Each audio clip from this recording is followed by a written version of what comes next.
ఓం శ్రీ సాయిరామ్. భగవాన్ దివ్యశ్రీ చరణాలకు హార్దిక ప్రణామాలు.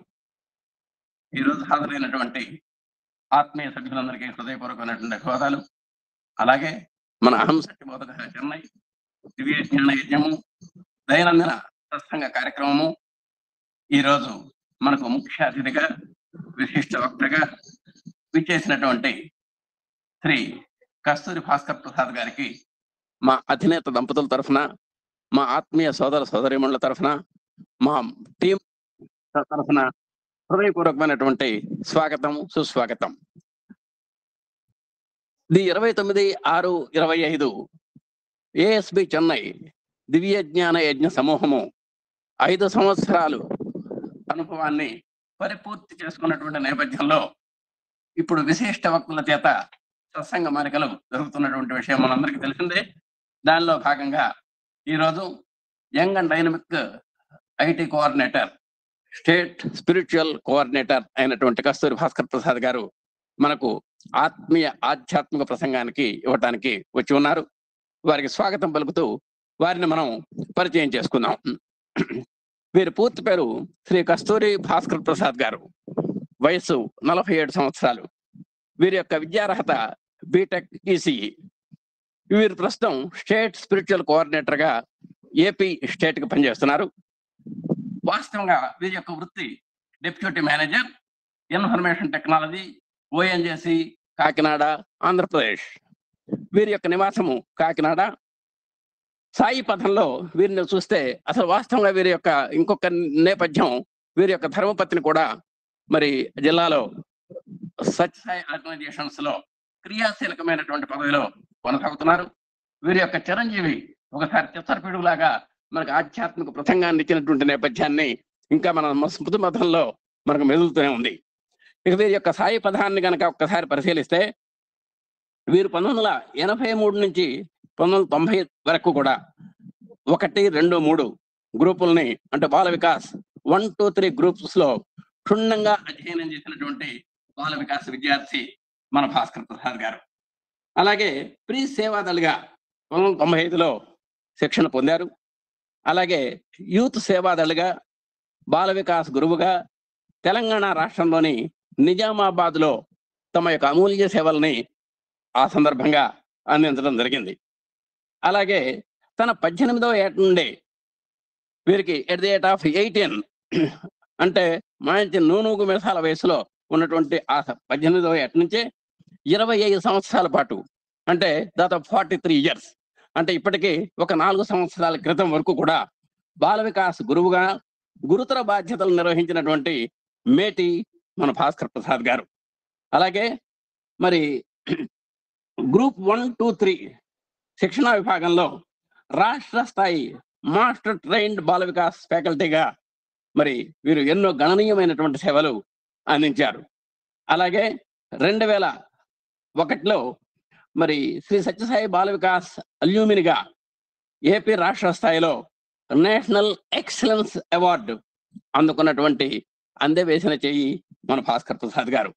అలాగే SSCT అంటే సెంట్రల్ ట్రస్ట్ అనుకుంటున్నాను, EHV education in human values national certificate programme, దాంట్లోను ఆధ్యాత్మ విద్యా కోర్సు 1లోను వీరు కోర్సులోను ఫస్ట్ బ్యాచ్ సర్టిఫైడ్ స్టూడెంట్ గా వీరు 2022లో మరి కీర్తి గడించడం జరిగింది. అంటే ఆ 2 కోర్సుల్లో కూడా ఫస్ట్ బ్యాచ్ సర్టిఫైడ్ స్టూడెంట్ అయినా. అలాగే సనాతన సారథి స్వామి యొక్క మానస పుత్రిక, సనాతన సారథి మాసపత్రికకు అంటే తెలుగు ఎడిషన్కు ట్రాన్స్లేటర్ గా మరి మహనీయమైనటువంటి సేవలు అందిస్తున్నారు. అలాగే మోటివేషనల్ అంటే సృజనాత్మక క్రియాశీలక వ్యక్తి, సృజనాత్మక క్రియాశీలక శక్తి మన భాస్కర్ ప్రసాద్ గారు. దీన్ని ఒక చిన్న ఇంగ్లీష్ లో మోటివేషనల్ అంటాం. అలాగే ఆ విధంగా క్రియాశీలక సృజనాత్మకమైనటువంటి క్రియాశీలక వ్యక్తిగాను, సృజనాత్మక క్రియాశీలక శక్తిగాను ఎదుగుతూ స్పిరిచువల్ స్పీకర్ గాను, రైటర్ గాను, ట్రాన్స్లేటర్ గాను సత్యసాయి ఆర్గనైజేషన్స్ లో ఒక మంచి కీర్తి ప్రతిష్టలు పొందినటువంటి వ్యక్తి. ఇక ప్రస్తుతం వస్తే state coordinator for spiritual wing వీరు సత్యసాయి ఆర్గనైజేషన్స్ లో ఇప్పుడు స్పిరిచువల్ కోఆర్డినేటర్ గా పనిచేస్తున్నారు. అలాగే language coordinator and faculty member తెలుగులో SSSO India Vahini Sudhamrita a 3 years national certificate course on in Satsai Satsai Vahinis. ఇప్పుడు అద్భుతమైనటువంటి కార్యక్రమం జరుగుతుంది, సత్సాయి వాహిని సుధామృతం అని. దాంట్లో ఇది 3 సంవత్సరాల సర్టిఫికేట్ కోర్సు. మన వాళ్ళు కూడా ఎంతో మంది జాయిన్ అయ్యి దాంట్లో శిక్షణ పొందుతున్నారు. అలాంటి వాహిని సుధామృత కార్యక్రమంలో ఈయన మంచి లాంగ్వేజ్ కోఆర్డినేటర్ గాను ఫ్యాకల్టీ మెంబర్ గా కూడా అద్భుతమైనటువంటి సేవలు అందిస్తున్నారు. అంతేకాకుండా సత్యసాయి సేవా ఆర్గనైజేషన్స్ ఆంధ్రప్రదేశ్ లో ఏ కార్యక్రమ రూపకల్పన అయినా సరే, ఏ కార్యాచరణ ప్రణాళికలో అయినా సరే వీరి యొక్క అత్యద్భుతమైనటువంటి సేవలు మన స్వామి యొక్క సేవలో వినియోగించుకుంటున్నారు. ఆ విధంగా ఆఫీస్ బేరర్ గా కూడా వీరు పనిచేస్తున్నారు.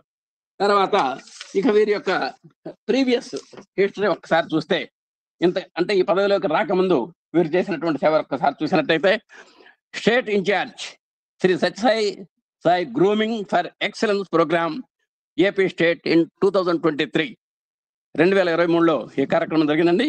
మరి శ్రీ సత్యసాయి గ్రూమింగ్ అనేటువంటి కార్యక్రమానికి వీరు స్టేట్ ఇన్ఛార్జిగా పనిచేశారు. అలాగే 2022-24లో కాకినాడ జిల్లాకి డిస్ట్రిక్ట్ స్పిరిచువల్ వింగ్ కోఆర్డినేటర్ గా కూడా వీరు సేవలు అందించారు. అలాగే 2018 నుంచి 2022 వరకు కూడా ఈస్ట్ గోదావరి జిల్లా డిస్ట్రిక్ట్ స్పిరిచువల్ వింగ్ కి కోఆర్డినేటర్ గా ఎంతో సేవలు అందజేశారు. అలాగే 2012 నుంచి 2018 దాకా ఈస్ట్ గోదావరి డిస్ట్రిక్ట్ లో డిస్ట్రిక్ట్ జాయింట్ స్పిరిచువల్ కోఆర్డినేటర్ గా మహనీయమైనటువంటి సేవలు అందించినటువంటి దిట్ట మన భాస్కర్ ప్రసాద్ గారు. అలాగే 2016 నుంచి 2022 వరకు ఈస్ట్ కోస్ట్ జిల్లా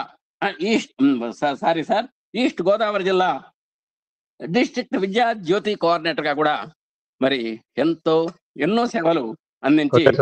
కోటేశ్వరరావు గారు, సార్ చెప్పండి. మీ మైండ్ మొత్తం ఈస్ట్ కోస్ట్ మీద తిరుగుతుంది. తిరగాలి సార్. Thank you. సార్ ఒక నిమిషం. 2016 నుంచి 2022 వరకు కూడా గోదావరి జిల్లా డిస్ట్రిక్ట్ విద్యా అనేటువంటి కార్యక్రమానికి కోఆర్డినేటర్ గా చక్కగా సమన్వయకర్తగా వీరు పనిచేశారు. అలాగే 2014 నుంచి ఈ రోజు వరకు, ఈ క్షణం వరకు కూడా ఈస్ట్ గోదావరి జిల్లా ఆంధ్రప్రదేశ్ కి district Bala Vikas resource person గా ఆ బాల వికాస్ యొక్క ఉన్నతికి అభ్యున్నతికి ఎన్నో పరోక్ష సేవలు, అంటే బాల వికాస్ గురువులకు మెరుగుపరచడానికి ఎన్నో చర్యలు వారు తీసుకుంటున్నారు. ఈ విధంగా మహామేధావి, ప్రతిభా సంపన్నులు, నవోన్మేషమైనటువంటి మేధాశక్తితో ఆర్గనైజేషన్స్ లో పురోగమిస్తున్నటువంటి మరి నవ యవనుడు, young and dynamic IT coordinator, మన స్టేట్ స్పిరిచువల్ కోఆర్డినేటర్ ఆంధ్రప్రదేశ్ అయినటువంటి మన కస్తూరి భాస్కర్ ప్రసాద్ గారిని మనం అధినేత దంపతుల తరఫున, మా అందరి తరఫున హృదయపూర్వకమైనటువంటి శుభాకాంక్షలు, శుభకామనలు, శుభాభినందనలు వారికి తెలియజేస్తూ, వారి నుండి చక్కని స్వామి మనసుతో, స్వామి భావనలతో కూడినటువంటి ఒక ఆధ్యాత్మిక ప్రసంగాన్ని మేము ఆకాంక్షిస్తూ అందరి తరఫున మరొక్కసారి శుభాకాంక్షలు తెలియజేస్తూ, స్వాగతం సార్, సుస్వాగతం. ఓం శ్రీ సాయిరామ్.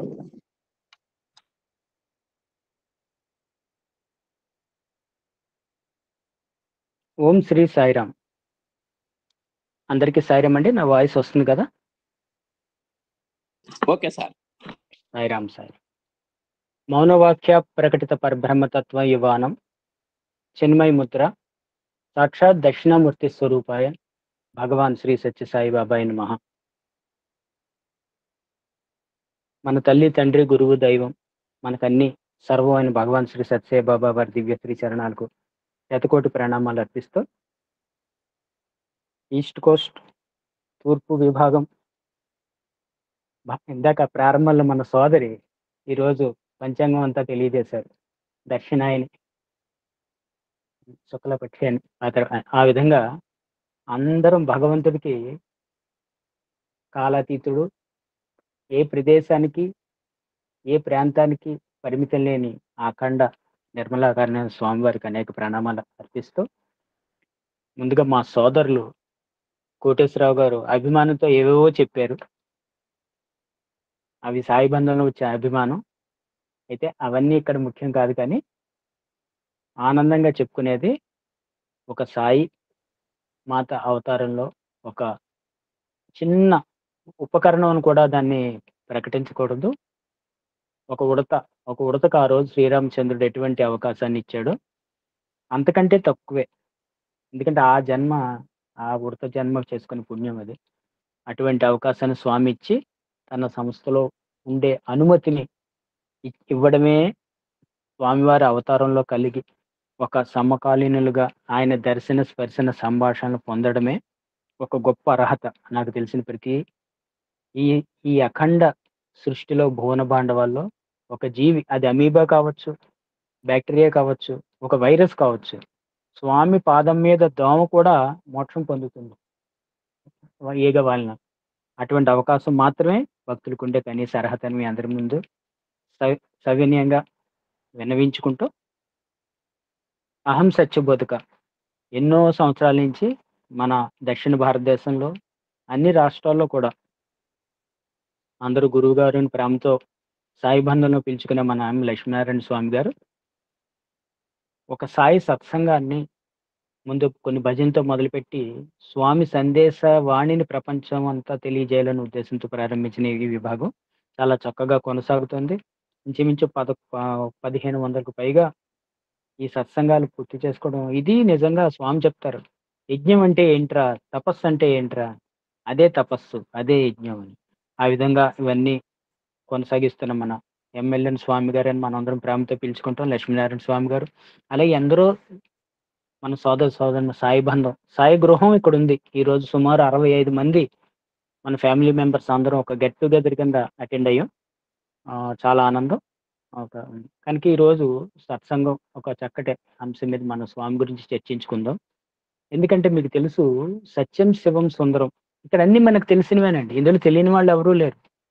60 స్వామి చెప్పారు కదా, నా కోసం, నన్ను ప్రేమించుకోవడం కోసం, నాకు నేనుగా విభాగం చెందబడి తిరిగి మళ్ళీ నన్ను నాలో కలుపుకోవడం కోసం నేను ఈ భూమి మీద అవతరించాను. ఎంత గొప్ప స్టేట్మెంట్ అండి ఇది.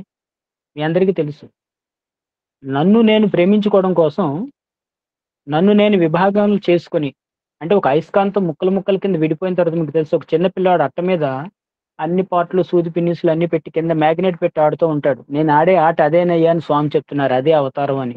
సింపుల్ గా చెప్పాలంటే చిన్న బాల వికాస్ పిల్లాడు నా కోసం, నన్ను నేను ప్రేమించుకోవడం కోసం నేను ముక్కల కింద, అంటే నన్ను విభాగం కింద చెందాను అని. సో ఇక్కడ కనపడుతున్న మన ఈ గూగుల్ మీట్ లో ఉన్న ఈ ముక్కలు అనుకున్న ఈ విభాగాలు చూడండి ఎంత అందంగా ఎన్నో రకరకాల రంగుల్లో ఉన్నాయి. సిస్టమ్ లో డెస్క్టాప్ లో ఉండే వాళ్ళకి తెలుస్తుంది, పంచరంగుల చిలకల. వీళ్ళందరూ నేనే. ఇక్కడ ఇవేమి లేవు, ఇవన్నీ కలిసిపోతే దగ్గరికి వస్తే నేనే. So to love my self, ఈ పదం చాలా తక్కువగా, రేర్, ఎవరో పండితులు కవులు మాత్రమే ఈ పదాన్ని ఉపయోగించగలరు. నాతో నేను రమిస్తూ అని ఒక కవి చెప్పేట, ఉంటున్నాను నిరంతరం నాతో నేను రమిస్తూ అని.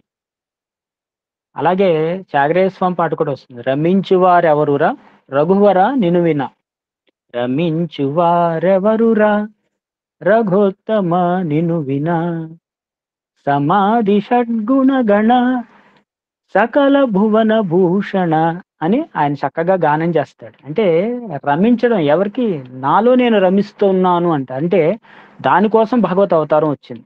సో ఇది ఒక గొప్ప సందేశం. అలా నన్ను నేను ప్రేమించుకోవడం కోసం నా అవతారాన్ని ఇచ్చాను అని చెప్పిన స్వామికి ఇంకా మనం ఏం చెప్తామండి, వీఆర్ ఏ పార్ట్ ఆఫ్ స్వామి. కాకపోతే మీకు తెలుసు కదా, ఒక తండ్రి లేదా తల్లి ఆ చిన్న బిడ్డ అడుగులేస్తూ వచ్చి తను తినే చాక్లెట్ నోట్లోంచి తీసి పెడితే చాలా ఆనందపడిపోతాడు. ఆ ఐస్ క్రీమ్, ఆ చాక్లెట్ ప్యాక్, ఆ ఫ్రూట్ సంథింగ్ ఏదో ఆ తల్లే తెస్తుంది, ఆ తండ్రి తీసుకొస్తాడు కొని, తల్లే చేసి పెడుతుంది. అయితే ఆ తల్లి చేసి పెట్టిన ఐస్ క్రీమ్ని ఆ పుల్ల తీసుకుని నోట్లో పెట్టుకున్న ఆ పిల్లాడు తిరిగి దాన్ని తీసి మన నోట్లో పెడితే ఆ తల్లి కానీ తండ్రి కానీ ఎంతో ఆనందిస్తారట. నిజంగా బయట ఎక్కడైనా అంతకంటే కాస్ట్లీ ఐస్ క్రీమ్ తినే ఆనందించరేమో బహుశా. మరి తన పిల్లాడు నోట్లో పెట్టుకుని తిరిగి పెడితే ఆనందంతో ఉబ్బి తబ్బిబ్బైపోతారు. అదే స్వామి అవతారం. సో నన్ను నేను సృష్టించుకుని భూమి మీదకి వచ్చాను కదా! సో, మీరందరూ ఆడుతుంటే, మీరందరూ పాడుతుంటే, మీరందరూ ప్రసాదం చేసి నాకు పెడుతుంటే, బహుశా ఇందాక చెప్పుకున్నట్టు ఆ చిన్న పిల్లాడు నోట్లో పెట్టుకున్న ఐటెమే తీసి తండ్రికి ఆనందించినట్టు మనం చేసే ప్రసాదం మనమే నోట్లో పెట్టుకుంటాం మనం. స్వామి చెప్తారు కదా! చూపులు నాకు, మేపులు మీకు అంటారు ప్రసాదం పెట్టేప్పుడు. సరదాగా చమత్కారానికి. అంటే ఆయన దగ్గరికి చూపించి ఇలా 2 సార్లు పైకెత్తి చూపిస్తాం. తర్వాత అందరం పంచుకు తింటాం ఆనందంగా. అయితే తన బిడ్డ ఆ ప్రసాదం తినాలి అని తల్లి ఆనందపడుతుంది. అదే బిడ్డ తనకు పెడితే ఇంకా ఆనందపడుతుంది. నిజంగా తినాలని ఆ ఆహారంలో క్వాంటిటీ, క్వాలిటీ, రుచి ఏమీ పట్టించుకోదు. చంటి పిల్లాడు నోట్లో పెట్టేసుకున్న ఐస్ క్రీమ్ స్టిక్‌లో ఐస్ క్రీమ్ ఏమి అంటుకొని ఉండకపోవచ్చు బహుశా. కానీ ఆ పుల్ల తీసి నోట్లో పెట్టిన తల్లి ఆనందపడిపోతుంది కదా! అదే సాయి ప్రేమ. అదే స్వామి ప్రేమ. మరి అటువంటి ఆయనిచ్చిన దానికే ఆయనలోంచి ముక్కలై వచ్చిన తిరిగి మనం అందరూ ఏం చేయాలంటే, తిరిగి ఆయనలో కలిసిపోవాలి.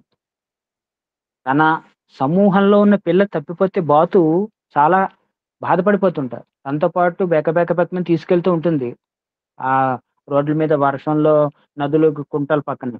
కానీ ఒక పిల్ల తప్పిపోతే చాలా బాధపడి ఊరంతా తిరిగేస్తుంటారు. కదా! బహుశా భగవంతుడు కూడా తన పిల్లాడు తప్పిపోతే, తప్పు మార్గం పడితే అంతకు మించి బాధపడిపోతాడు. కనుక భగవంతుడు ఏం ఆశిస్తాడు అనే ప్రశ్న మనం ఇందులో చూస్తే, భగవంతుడు ఏమీ ఆశించలేదు. ఏమిచ్చినా తీసుకుంటున్నాడు. ఎంగిలి కూడా స్వీకరిస్తాడు. ఎందుకంటే ఆ తల్లి అందులో చూసేదేంటంటే, తనని తాను చూసుకుంటుంది. బ బయట ఎంత పెట్టినా ఆకలితో మలమల్లాడిపోతున్న ఆహారం అందున్న ఆహారం ఇచ్చినప్పుడు పొందని ఆనందం, తన బిడ్డ తన నోట్లో వస్తువు తీసి పెడితే ఆనందిస్తాడు కదా! అదే ప్రసాదం. మరి స్వామికి మనం ఇచ్చే ప్రసాదం ఏమిటి? స్వామి మన నుంచి ఆశించేదేంటి? చంటి బిడ్డ నుంచి తల్లి ఏం ఆశిస్తుందండి? మనం చేసేది ఏమీ లేదండి. మనం అనుకుంటే నేనేదో 100 గంటలు అఖండ భజన చేశాను. నేనేదో 100 మందికి గొడుగులు సమర్పించాను. లేకపోతే చెప్పులు జతలు ఇచ్చాం 1000 మందికి. ఆ సేవలు చేసాం. అంత మిష ఏమీ లేదు. మనం అదే చెప్పాను కదా ఇందాక ఆ చంటి పిల్లాడు వర్క్ చేసుకుంటుంటే తల్లికి అలా అడుగులో అడుగేసుకుంటూ వస్తాడట. వచ్చి ఒక స్పూన్ ఇస్తాడట. కడగమ్మా అని. వాడు తినేసిన స్పూన్ ఐస్ క్రీమ్ స్పూన్. చాలా ఆనందపడిపోతుంటా. అంత కష్టపడి వంట చేసి అన్నీ చేసే తల్లి, తన కష్టం కూడా మర్చిపోతుంది. ఎప్పుడు? ఆ చంటి బిడ్డ అడుగులో అడుగేసుకుంటూ వచ్చి ఒక గరిటో, ఒక చిన్న ప్లేటో తీసుకొచ్చి తను కూడా కడుగుతున్నట్టు యాక్ట్ చేస్తే అదే మనం చేసే సేవండి. నిజంగా స్వామి అదే అనుకుంటారేమో బహుశా వారి కోణంలోంచి వెళ్లి చూస్తే. అలాగా ఆయన ఆనందపడిపోతారు. చిన్న పనికే మనం సేవ చేసినా, సత్సంగం పెట్టుకున్నా, ఒక పాట చంటి పిల్లాడు ఏబీసీడీఈఎఫ్ అంటుంది కానీ తప్పట్లు కొట్టేసుకుంటుంది. మీరన్నీ చూస్తున్నారు ఆయనకి బయట వీడియోల్లో, షార్ట్స్‌లో. సో, ఇవన్నీ మనం అంతా చేసే పనులన్నీ కూడా ఒక చిన్న టాడ్లర్ ఒక పిల్లవాడు చేసే పనిని అంత పెద్ద తల్లి అన్నీ మర్చిపోతుంది. తన కష్టమంతా మర్చిపోతుంది వాడికి చేసిన పనంతా. సో, బహుశా భగవంతుడు అదే విధంగా మనం తప్పు చేసినా సరే, ఆ తల్లి ఆ తప్పును కూడా మర్చిపోతుంది. వాడు పాడు చేసినా, బెడ్ షీట్ పాడు చేసినా, దాన్ని తీసుకొని పక్కన తీసుకొని అసహించుకోదు. నాకు తెలిసి సృష్టిలో ఏ తల్లి కూడా బెడ్ షీట్ పాడు చేస్తే అసహించుకోదు. కాపోతే వాడికి అంటుకుందే అని ఫీల్ అవుతుంది బహుశా. వాడికి ఆ మల విక్షేప ఆవరణం అని చెప్పి ఆధ్యాత్మికంలో వస్తుంది మనకి. ఇది మీకు చాలా సార్లు చెప్పాం కానీ, కొన్ని విషయాలు గోల్డెన్ పాయింట్స్ మనం ఒకసారి రివీల్ చేసుకోవాలి. మీ అందరికీ తెలిసిన వాళ్ళే. కానీ కొన్ని పాయింట్స్ మనం ఈ సందర్భంగా అవకాశం మనకొచ్చింది కనుక రివీల్ చేసుకుందాం. మీకు తెలుసు చంటి బిడ్డ బెడ్ మీద పడుకున్నప్పుడు, ఆ పక్కన కూర్చొని ఉదయాన్నే అంటే సాధారణంగా మన ఇళ్లలో జరిగే విధానం ఏంటంటే, తండ్రి పేపర్ చదువుకుంటూ ఆ బిడ్డను చూసుకుంటూ ఉంటాడు. తల్లి వంటింట్లో వంట చేసుకుంటూ ఉంటుంది. ఇది మనందరికీ తెలిసిందే. అటువంటి తండ్రి ఆ బిడ్డను చూసుకుంటూ ఆ బిడ్డలో తన పోలికను చూసుకుంటూ మురిసిపోతూ ఉంటాడు ఓ పక్క. పిల్లాడు ఆడుకుంటూ ఉంటాడు. అయితే కొంతసేపటికి ఏమవుతుంది ఆడుకున్న బిడ్డకి సమయం ఆసన్నమే వాడు ఉమ్మని కేక పెడతాడు. కేక పెట్టాడు. కేక పెడితే ఏమవుతుంది ఆ కేక వినగానే మీకు ఇంతకు ముందు చాలా సార్లు చెప్పినట్టుగా మన భారతదేశంలో మాతృమూర్తి ఎవరైనా సరే ఏ పని లేని ఆపుకుంటుంది కానీ 2 విషయాలకు మాత్రం ఎక్కడున్నా అన్నీ వదిలేసి పరిగెట్టుకుంటూ వస్తుందిట. సరదాగా చెప్తుంటారు. ఏంటంటే కుక్కర్ విజిల్ వేస్తే ఒకటి బిడ్డకి ఉమ్మని కేకేస్తే ఒకటి. ఈ 2 చేసినప్పుడు అన్ని పనులు వదిలేసి పరిగెడుతుంటా. మరప్పుడు ఎప్పుడైతే అంతవరకు ఉన్న పిల్లాడు పక్కపాటు చేశాడు. పక్కపాటు చేయగానే వాడికి ఇబ్బంది కలిగింది. ఇన్‌కన్వీనియన్స్ కలిగింది. అంతా తడిపేసాడు. ఈ మలమూత్ర ఆవరణలో ఉండొచ్చు వాడికి చిరాకొచ్చింది. ఎందుకంటే అది తట్టుకోలేం కదా! ఇక్కడ ఇదంతా ఆధ్యాత్మిక సత్యం అండి. అంతవరకు నవ్వుతూ ఆనందంగా ఉన్న పిల్లవాడు పక్క పాడు చేస్తే దాంట్లో కూడా ఆడుకోవచ్చు కదా, కానీ ఆడుకోడే. ఇన్కన్వీనియన్స్ ఫీల్ ఉమెన్ కేక పెడతారు. అంటే మానవ సహజమైన ధర్మం ఏంటంటే చెడుని మనం మన శరీరం చెడుని గ్రహించలేదు. సో మన శరీరానికి సరిపోయేది కాదు ఏంటి ఈ మాలిన్యం అనేది, కల్మషం అనేది. కనుక భగవంతుడు స్వామి ఇదే చెప్తారు. మీ అందరికీ తెలిసిందే. దీన్ని ఒక్క సెకండ్ నేను కట్ చేసి పక్కన పెడితే, స్వామివారి అవతార వైభవం అంతా కూడా మనల్ని ఏమని పిలిచారు? ఏమని పిలిచారండి మనల్ని? స్వామి సంబోధన ఏంటి? సింపుల్ గా సంబోధన కనపడితే బంగారు. బంగారు అని కదా. మరి బంగారం అంటే ఏంటి? బంగారం పసిడి అంటే మాలిన్యం లేనిది బంగారం. ఏ మాత్రం మాలిన్యం కూడా ఉంచడు. ఆ ఆ బంగారం తయారు చేసే కళాసి దాన్ని ఎన్నో సార్లు సుత్తి పెట్టి కొట్టి కొట్టి కాల్చి కాల్చి, బంగారం అంటేనే మాలిన్యం లేనిది. ఒక విధంగా అర్థం చెప్పాలంటే ఎటువంటి కల్మషం అంటుంది అని అర్థం. మరి స్వామి బంగారు బంగారుని ఎందుకు పిలిచింటే ఏదో సరదాగా పిలిచింది కాదు. మీరందరూ కల్మషం అంటని వారిలా తయారవ్వండిరా, మీరంతా కల్మషం లేకుండా ఉండండిరా అని స్వామి వారి అవతారం అంతా మనకు చెప్తుంది బంగారు బంగారు బంగారు అని. అలాగే ఇంకో పదం ప్రారంభించారు. ఒక ఉపన్యాసం మొదలుపెట్టిన ప్రతిసారి స్వామి ప్రతి ఉపన్యాసానికి మనని దివ్యాత్మ స్వరూపులారా అని పిలుస్తూ ఉండేవారు. అంటే దీని అర్థం ఏంటి? మనం ఉపన్యాసం అంతా వినేసాం, కానీ అసలు స్టార్టింగ్ వారు మనల్ని ఎలా అడ్రస్ చేశారు? మీరంతా దివ్యాత్మ స్వరూపులు. మరి ఎప్పుడైనా మనం దాని గురించి ఏంటి దివ్యాత్మ అంటే ఏంటంటే యువర్ ఆత్మ, యువర్ నాట్ యువర్ ఆరిజిన్. మీ ఆరిజినే ఆత్మరా, నువ్వు నీ బాడీ కాదు, తెలుసుకో. స్వామివారు రికార్డెడ్ గా ఇంచుమించు 4000 వరకు ఉపన్యాసాలు ఇచ్చారు వారు అవతార వైభవం. ఓన్లీ రికార్డెడ్ అండి, అన్రికార్డెడ్ చాలా ఉన్నాయి. ఈ 4000 ఉపన్యాసాలు మాక్సిమం కూడా అప్పుడప్పుడు ప్రేమ స్వరూపులారా, ప్రేమ అనేవారు కొంతమంది, కానీ అన్ని కూడా దివ్యాత్మ స్వరూపులారా అని వచ్చేది. అంటే నువ్వు యూఆర్ నాట్ ది బాడీ అని చెప్పింది ఇవన్నీ మీకు తెలిసిందే. మరి మనం ఎప్పుడు దీని గురించి ఆలోచించాం? మరి దీని గురించి మనం ఆలోచించాలి కదా అని అనేక ప్రశ్నలతో మనం ఈ రోజు ఈ సత్సంగాన్ని కొన్ని మొదలు పెట్టుకుందాం. ఏంటది? ఒకటి, స్వామి ఏం కోరారు? స్వామి ఏం కోరడం ఏంటంటే ఆయన కోరికల పురుషుడు కాదు కదా అని మీరు అనొచ్చు. అంటే కోరేరు అనే పదం మనం వాడద్దు, అది దిగువ స్థాయి పదం. స్వామి మన నుంచి ఏం ఆశించారు అని ప్రశ్న ఒకటి. రెండోది, స్వామికి మనం చేసే సమర్పణ ఏమై ఉంటుంది? సమర్పణ రెండో ప్రశ్న. మరి ఈ రెండు ప్రశ్నలకి మూడోది, దివ్యాత్మ స్వరూపులారా అంటే స్వామి ఏం ఆశించారు, మనం ఏమి దానికి ఈ కట్టుబడి ఉండాలి, ఎలా మన సమర్పణ సమర్పించుకోవాలి అనే రెండు ప్రశ్నలతో ఈ రోజు మనం ఈ చిన్న సత్సంగాన్ని మనం ఉన్నంతలో చాలా అందంగా హాయిగా మనం కండక్ట్ చేసుకుందాం. నా వాయిస్ వస్తుందంటే ఎవరైనా జస్ట్ ఎమోజీ హ్యాండ్ తో చూపించండి. క్లారిటీ అంటే కొద్దిగా సిగ్నల్ డౌన్ ఉంది, అందుకని నేను వీడియో ఆన్ చేయలేదు. నా వాయిస్ వస్తుంది కదండి, ఎమోజీ హ్యాండ్ రైజ్ చేసి చూపించండి సరిపోతుంది. ఎమోజీ ఇందులో రాదండి. సాయిరామ్ సార్ బాగుంది, వాయిస్ బాగుంది. Okay, Sairam sir. Okay. So ఇప్పుడు మనం అంశంలోకి వెళ్తూ ఒక విషయాన్ని మనం గుర్తు చేసుకుందాం. ఇటలీ దేశంలో సెంట్ లారెన్స్ అని చెప్పి ఒక మఠం ఉండేదండి, ఒక ఆశ్రమం. ఆశ్రమంలో వాళ్ళంతా మీకు తెలుసు, ఆశ్రమంలో ఉండే వారంతా కూడా సాధకులు. వారు ఏ దేశం వారే అవ్వచ్చు, ఏ జాతి అవ్వచ్చు, ఎవరైనా సరే భగవంతుడి యొక్క సృష్టిలో అందరూ సాధకులే. మనం తెలుసు. ఇప్పుడు అమెజాన్ అడవుల్లో కూడా వాళ్ళ స్థాయిలో, వాళ్ళ రాగంలో, వాళ్ళ కీర్తన పాడుతున్న భజనకారులు ఉంటారు. అమెజాన్ అడవుల్లో ఆది మనుషులు కూడా వాళ్ళు భజన చేసుకుంటారు. భజన అంటే మనలాగే కేవలం ఈ డప్పు డోలకు లేకపోవచ్చు, కానీ వాళ్ళు ప్రార్థనా గీతాలు చేస్తారు. వాళ్ళకి భాషే లేదు, వాళ్ళకి మాటే ఉండదు. నాలుక చప్పుడు చేస్తూ మాట్లాడుకునే అడవి మనుషులు కూడా ఉన్నారట. కానీ వాళ్ళు కూడా కూర్చుని వేటకి వెళ్లే ముందు ఉదయాన్నే వాళ్ళ భగవంతుని ప్రార్థించుకుంటారు.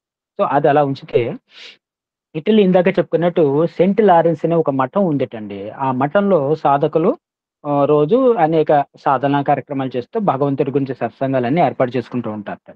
అయితే ఈ సెంట్ లారెన్స్ మఠంలో ఏ ఆశ్రమంలో అయినా సరే ఒక్కొక్కరికి కొన్ని బాధ్యతలు ఉంటాయి కనుక ఒక వ్యక్తి ఉండేవాట. ఆ వ్యక్తికి ఉన్న డ్యూటీ ఏంటంటే, అతను ఉదయాన్నే ఆ మఠం ప్రారంభానికి ఉదయాన్నే ముందుగానే అందరికంటే లేచి 3:30, 4 గంటలకి ఆశ్రమం అంతా ఒక ఇద్దరు కుర్రాళ్ళని పెట్టుకుని తుడిచేసి, తర్వాత అతను వర్క్ అంతా ప్యాంట్రీ వర్క్ అన్నమాట. ప్యాంట్రీ వర్క్ అంటే ఏంటి? ఆ ఆశ్రమం వీళ్ళందరూ ప్రారంభ సాధన అయిపోయిన తర్వాత అందరికీ కూడా కాఫీ, టీ మనకు చూడండి చక్కగా మనకి నగర సంకీర్తన అయిపోగానే ప్రశాంత నిలయంలో మనం అందరం బయటికి రాగానే ఫస్ట్ వెళ్ళిపోయి మన సౌత్ ఇండియన్ క్యాంటీన్‌లో రూ. 8 టికెట్‌కి ఫుల్‌గా కాఫీ తాగితే కానీ మనం మన ఇంజిన్ స్టార్ట్ కాదు. అనిల్ కుమార్ గారు చెప్తారు కదా, మనం అంతా కూడా కాఫీగత జీవులు అని చాలా మంది. స్వామి అంటారు కదా, మీరంతా అన్నగత జీవులమ్మా, మీరంతా అన్నగత జీవులు. అన్నం తినకుండా మీరు ఉండలేరు. అందుకని మీ సాధన నేను సులభం చేసేసాను అంటారు స్వామి. కరుణాంబ గారితో చెప్పారట. మీరు అన్నం తినకుండా బతకలేరు. అందుకని మీ సాధన చాలా సులభం చేశాను. మీరు చాలా బలహీనులు మీరని సరదాగా స్వామి నవ్వుతూ. అలాగే ఇతని ఈ మఠంలో ఉదయాన్నే ఏం చేస్తాడంటే ఆహ్, వాళ్ళందరూ సాధకులంతా వాళ్ళు ప్రేయర్స్ చేసుకొని వచ్చేప్పటికి చక్కటి రుచికరమైన పలహారం, కాఫీ రెడీ చేసి ఒక ఆహ్, ప్యాంట్రీ అంటే ఇతను రన్ చేస్తూ ఉంటాడు. అంటే క్యాంటీన్ నిర్వాహకుడు అనమాట, అది సింపుల్‌గా చెప్పడానికి. అయితే ఇతని దినచర్యలు ఏంటంటే ఆ క్యాంటీన్ మార్నింగ్ 3:30కి ప్రారంభించగానే ఆ పొయ్యి వెలిగించి చేయడం ముందుగా ఆ గదిలో ఉన్న కిటికీలన్నీ తీసేస్తాడు ఫస్టు. కిటికీలు తీసేసి మనందరం చేసే పని ఇదేం పెద్ద గొప్ప ఆడవాళ్ళందరూ చేసే దినచర్య మనకి. అయితే ఇతని పని ఏంటంటే అలా కిటికీలన్నీ తీసి చేస్తుంటే ప్రతి మనిషి కూడా తను చేసే పనిలో ఒక ఆనందాన్ని వెతుక్కుంటాడట. ప్రతి కష్టమైన పనిలో కూడా ఒక కాటికాపరి కూడా ఒకానొక సందర్భంలో ఆ చితి పేర్చి అది అయిపోయిన తర్వాత అది క్లోజ్ అయిపోయి వాళ్ళందరూ వెళ్ళిపోయాక వాడు హమ్మయ్య అనుకుంటాడట. సగం అంటే ఎటువంటి పనిలోనైనా సరే ఒక ఆనందాన్ని వెతుక్కోవడం మనిషి యొక్క జీవితం. అది వెతుక్కోలేకపోతున్నాడంటే అతని జీవితం నిష్కల్మం అయిపోయిందని అర్థం. ఆ విధంగా ఇతనేంటంటే ఉదయాన్నే ఆ పొయ్యి వెలిగించడానికి ముందు అక్కడున్న పెద్ద కిటికీ తలుపు తీసి చక్కగా గాలి వస్తుంది, చల్లటి గాలి వెలుతురు వస్తుంది, పొయ్యి వెలిగిస్తాడు. అలా కిటికీ తలుపు తీయగానే నాకు ఎదురుగుండా ఆ వెనకాల ఒక పెద్ద వృక్షం ఉంటుంటండి. ఆ వృక్షం నుంచి మనకి చెప్పుకోవాలంటే బోగన్‌విల్లా వృక్షాలంటారు కదా! అలాంటి ఎర్రటి పుష్పాలుండే ఒక పెద్ద వృక్షం అక్కడ ఉంటుంటది. అతను చాలా ఆనందంట. ఉదయం లేవగానే చూడగానే అంటే స్వామి చెప్తారు ఒకానొక ఉపన్యాసంలో, మీరు దినము స్వామివారు చెప్పిందే డైరెక్ట్ నేను పదాలతో చెప్తున్నానండి. నేను మీ అందరిని ఏం ఆశిస్తున్నానో తెలుసా? దిన్నము స్వామివారు అనంతపురం యాసలో ఎక్కువగా మాట్లాడుతుంటారు. రాయలసీమ భాష. చెప్తారు కదా! స్వామి స్టేజ్ మీదకి ఎక్కితే వేద పండితులు తూర్పుగోదావరి జిల్లాల నుంచి కూడా వేద పండితులందరూ నోరు వెళ్ళబెట్టే భాష. ఏ భాష అండి అది? కోస్తావారి భాష వస్తట స్టేజ్ మీదకొస్తే. స్వామి స్టేజ్ దిగితే రాయలసీమ భాష. ఏమప్పా అంటుంటారు. మీకు తెలిసిందే. నేను చెప్పేవన్నీ కూడా మీకు తెలియని విషయాలే గుర్తు చేసుకుంటున్నాను. అలాగా ఇక్కడ ఇతను ఉదయం లేవగానే ఆ పుష్పాలు చూస్తాడట.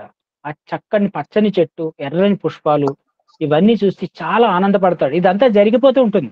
అలా అతనేం వెయిట్ చేయడు.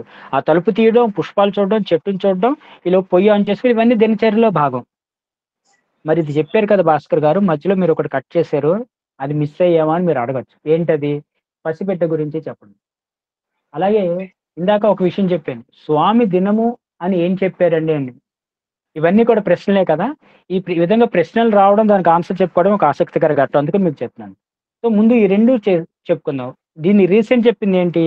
స్వామి ఒకానొక ఉపన్యాసంలో అందరిని ఆదేశించిందనే కంటే కూడా మనందరికీ సూచించిందేంటంటే, మీరు దినము అని నేను ఇందాక ఆపాను కదా! దినము అనే భాష కొద్దిగా రాయలసీమ వాళ్ళు వాడతారు.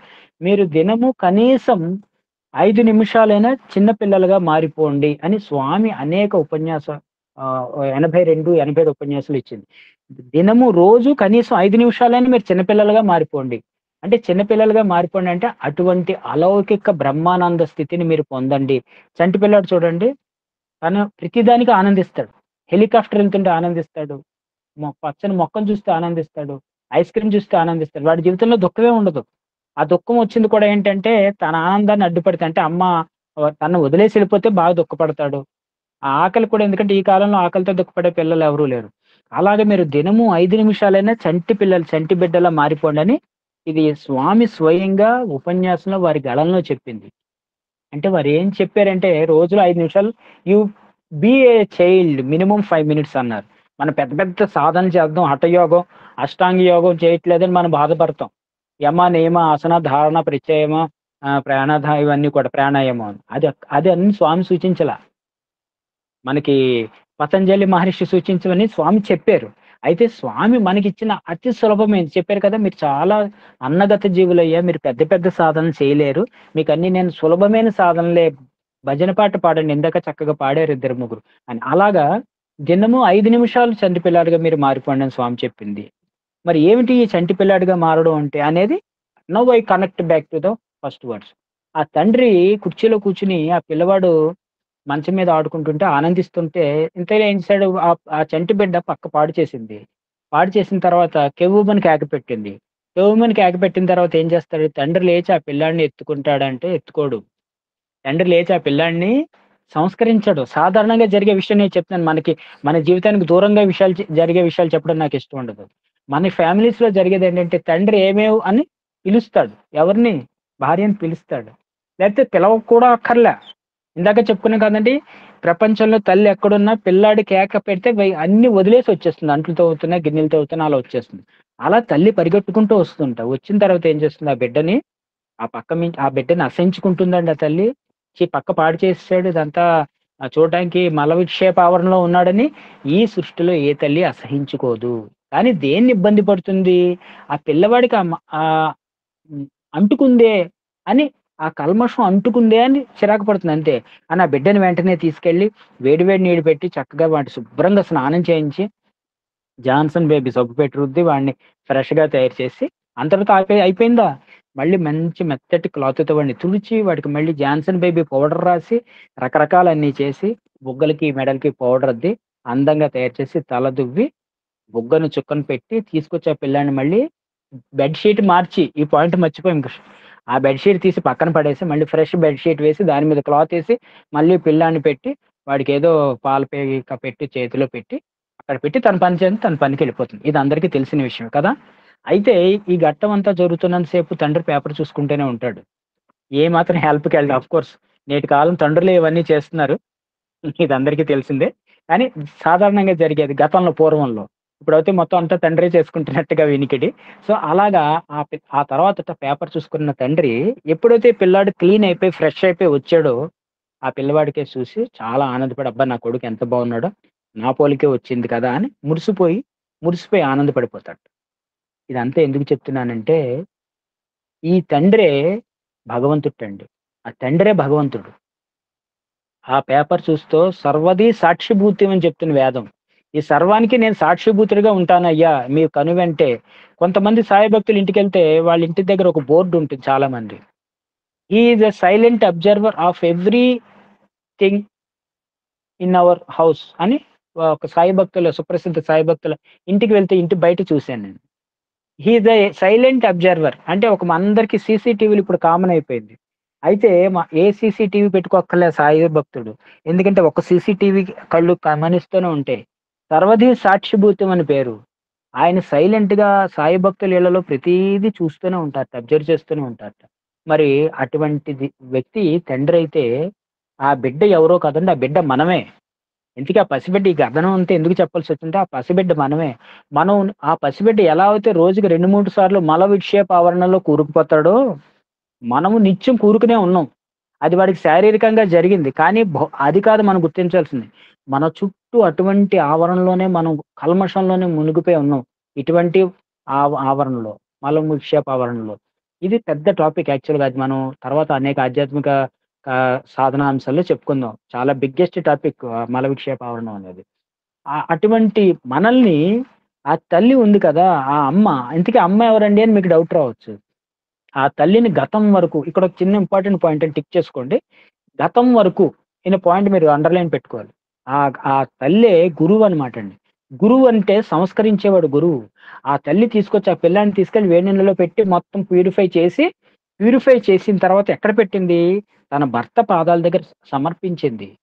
ఒక స్త్రీ సృష్టిలో తన బిడ్డను తన భర్తకు సమర్పిస్తుంది. ఒక భార్య భర్తకిచ్చే గొప్ప గిఫ్ట్ ఏంటండి అంటే it is a presentation of తన బిడ్డని ఇవ్వడమే. అదే కదా సృష్టి చేసేది. చాలా మంది అంటారు. అసలు పిల్లవాడికి తన తండ్రిని చూపించేదే తల్లిటి కదా! తల్లే ఏం చేస్తుంది? ఇదిగోనమ్మా ఇతను నీ నాన్న అంటేనే నమ్ముతాడట. లేదంటే తన తండ్రిని కూడా నమ్మట.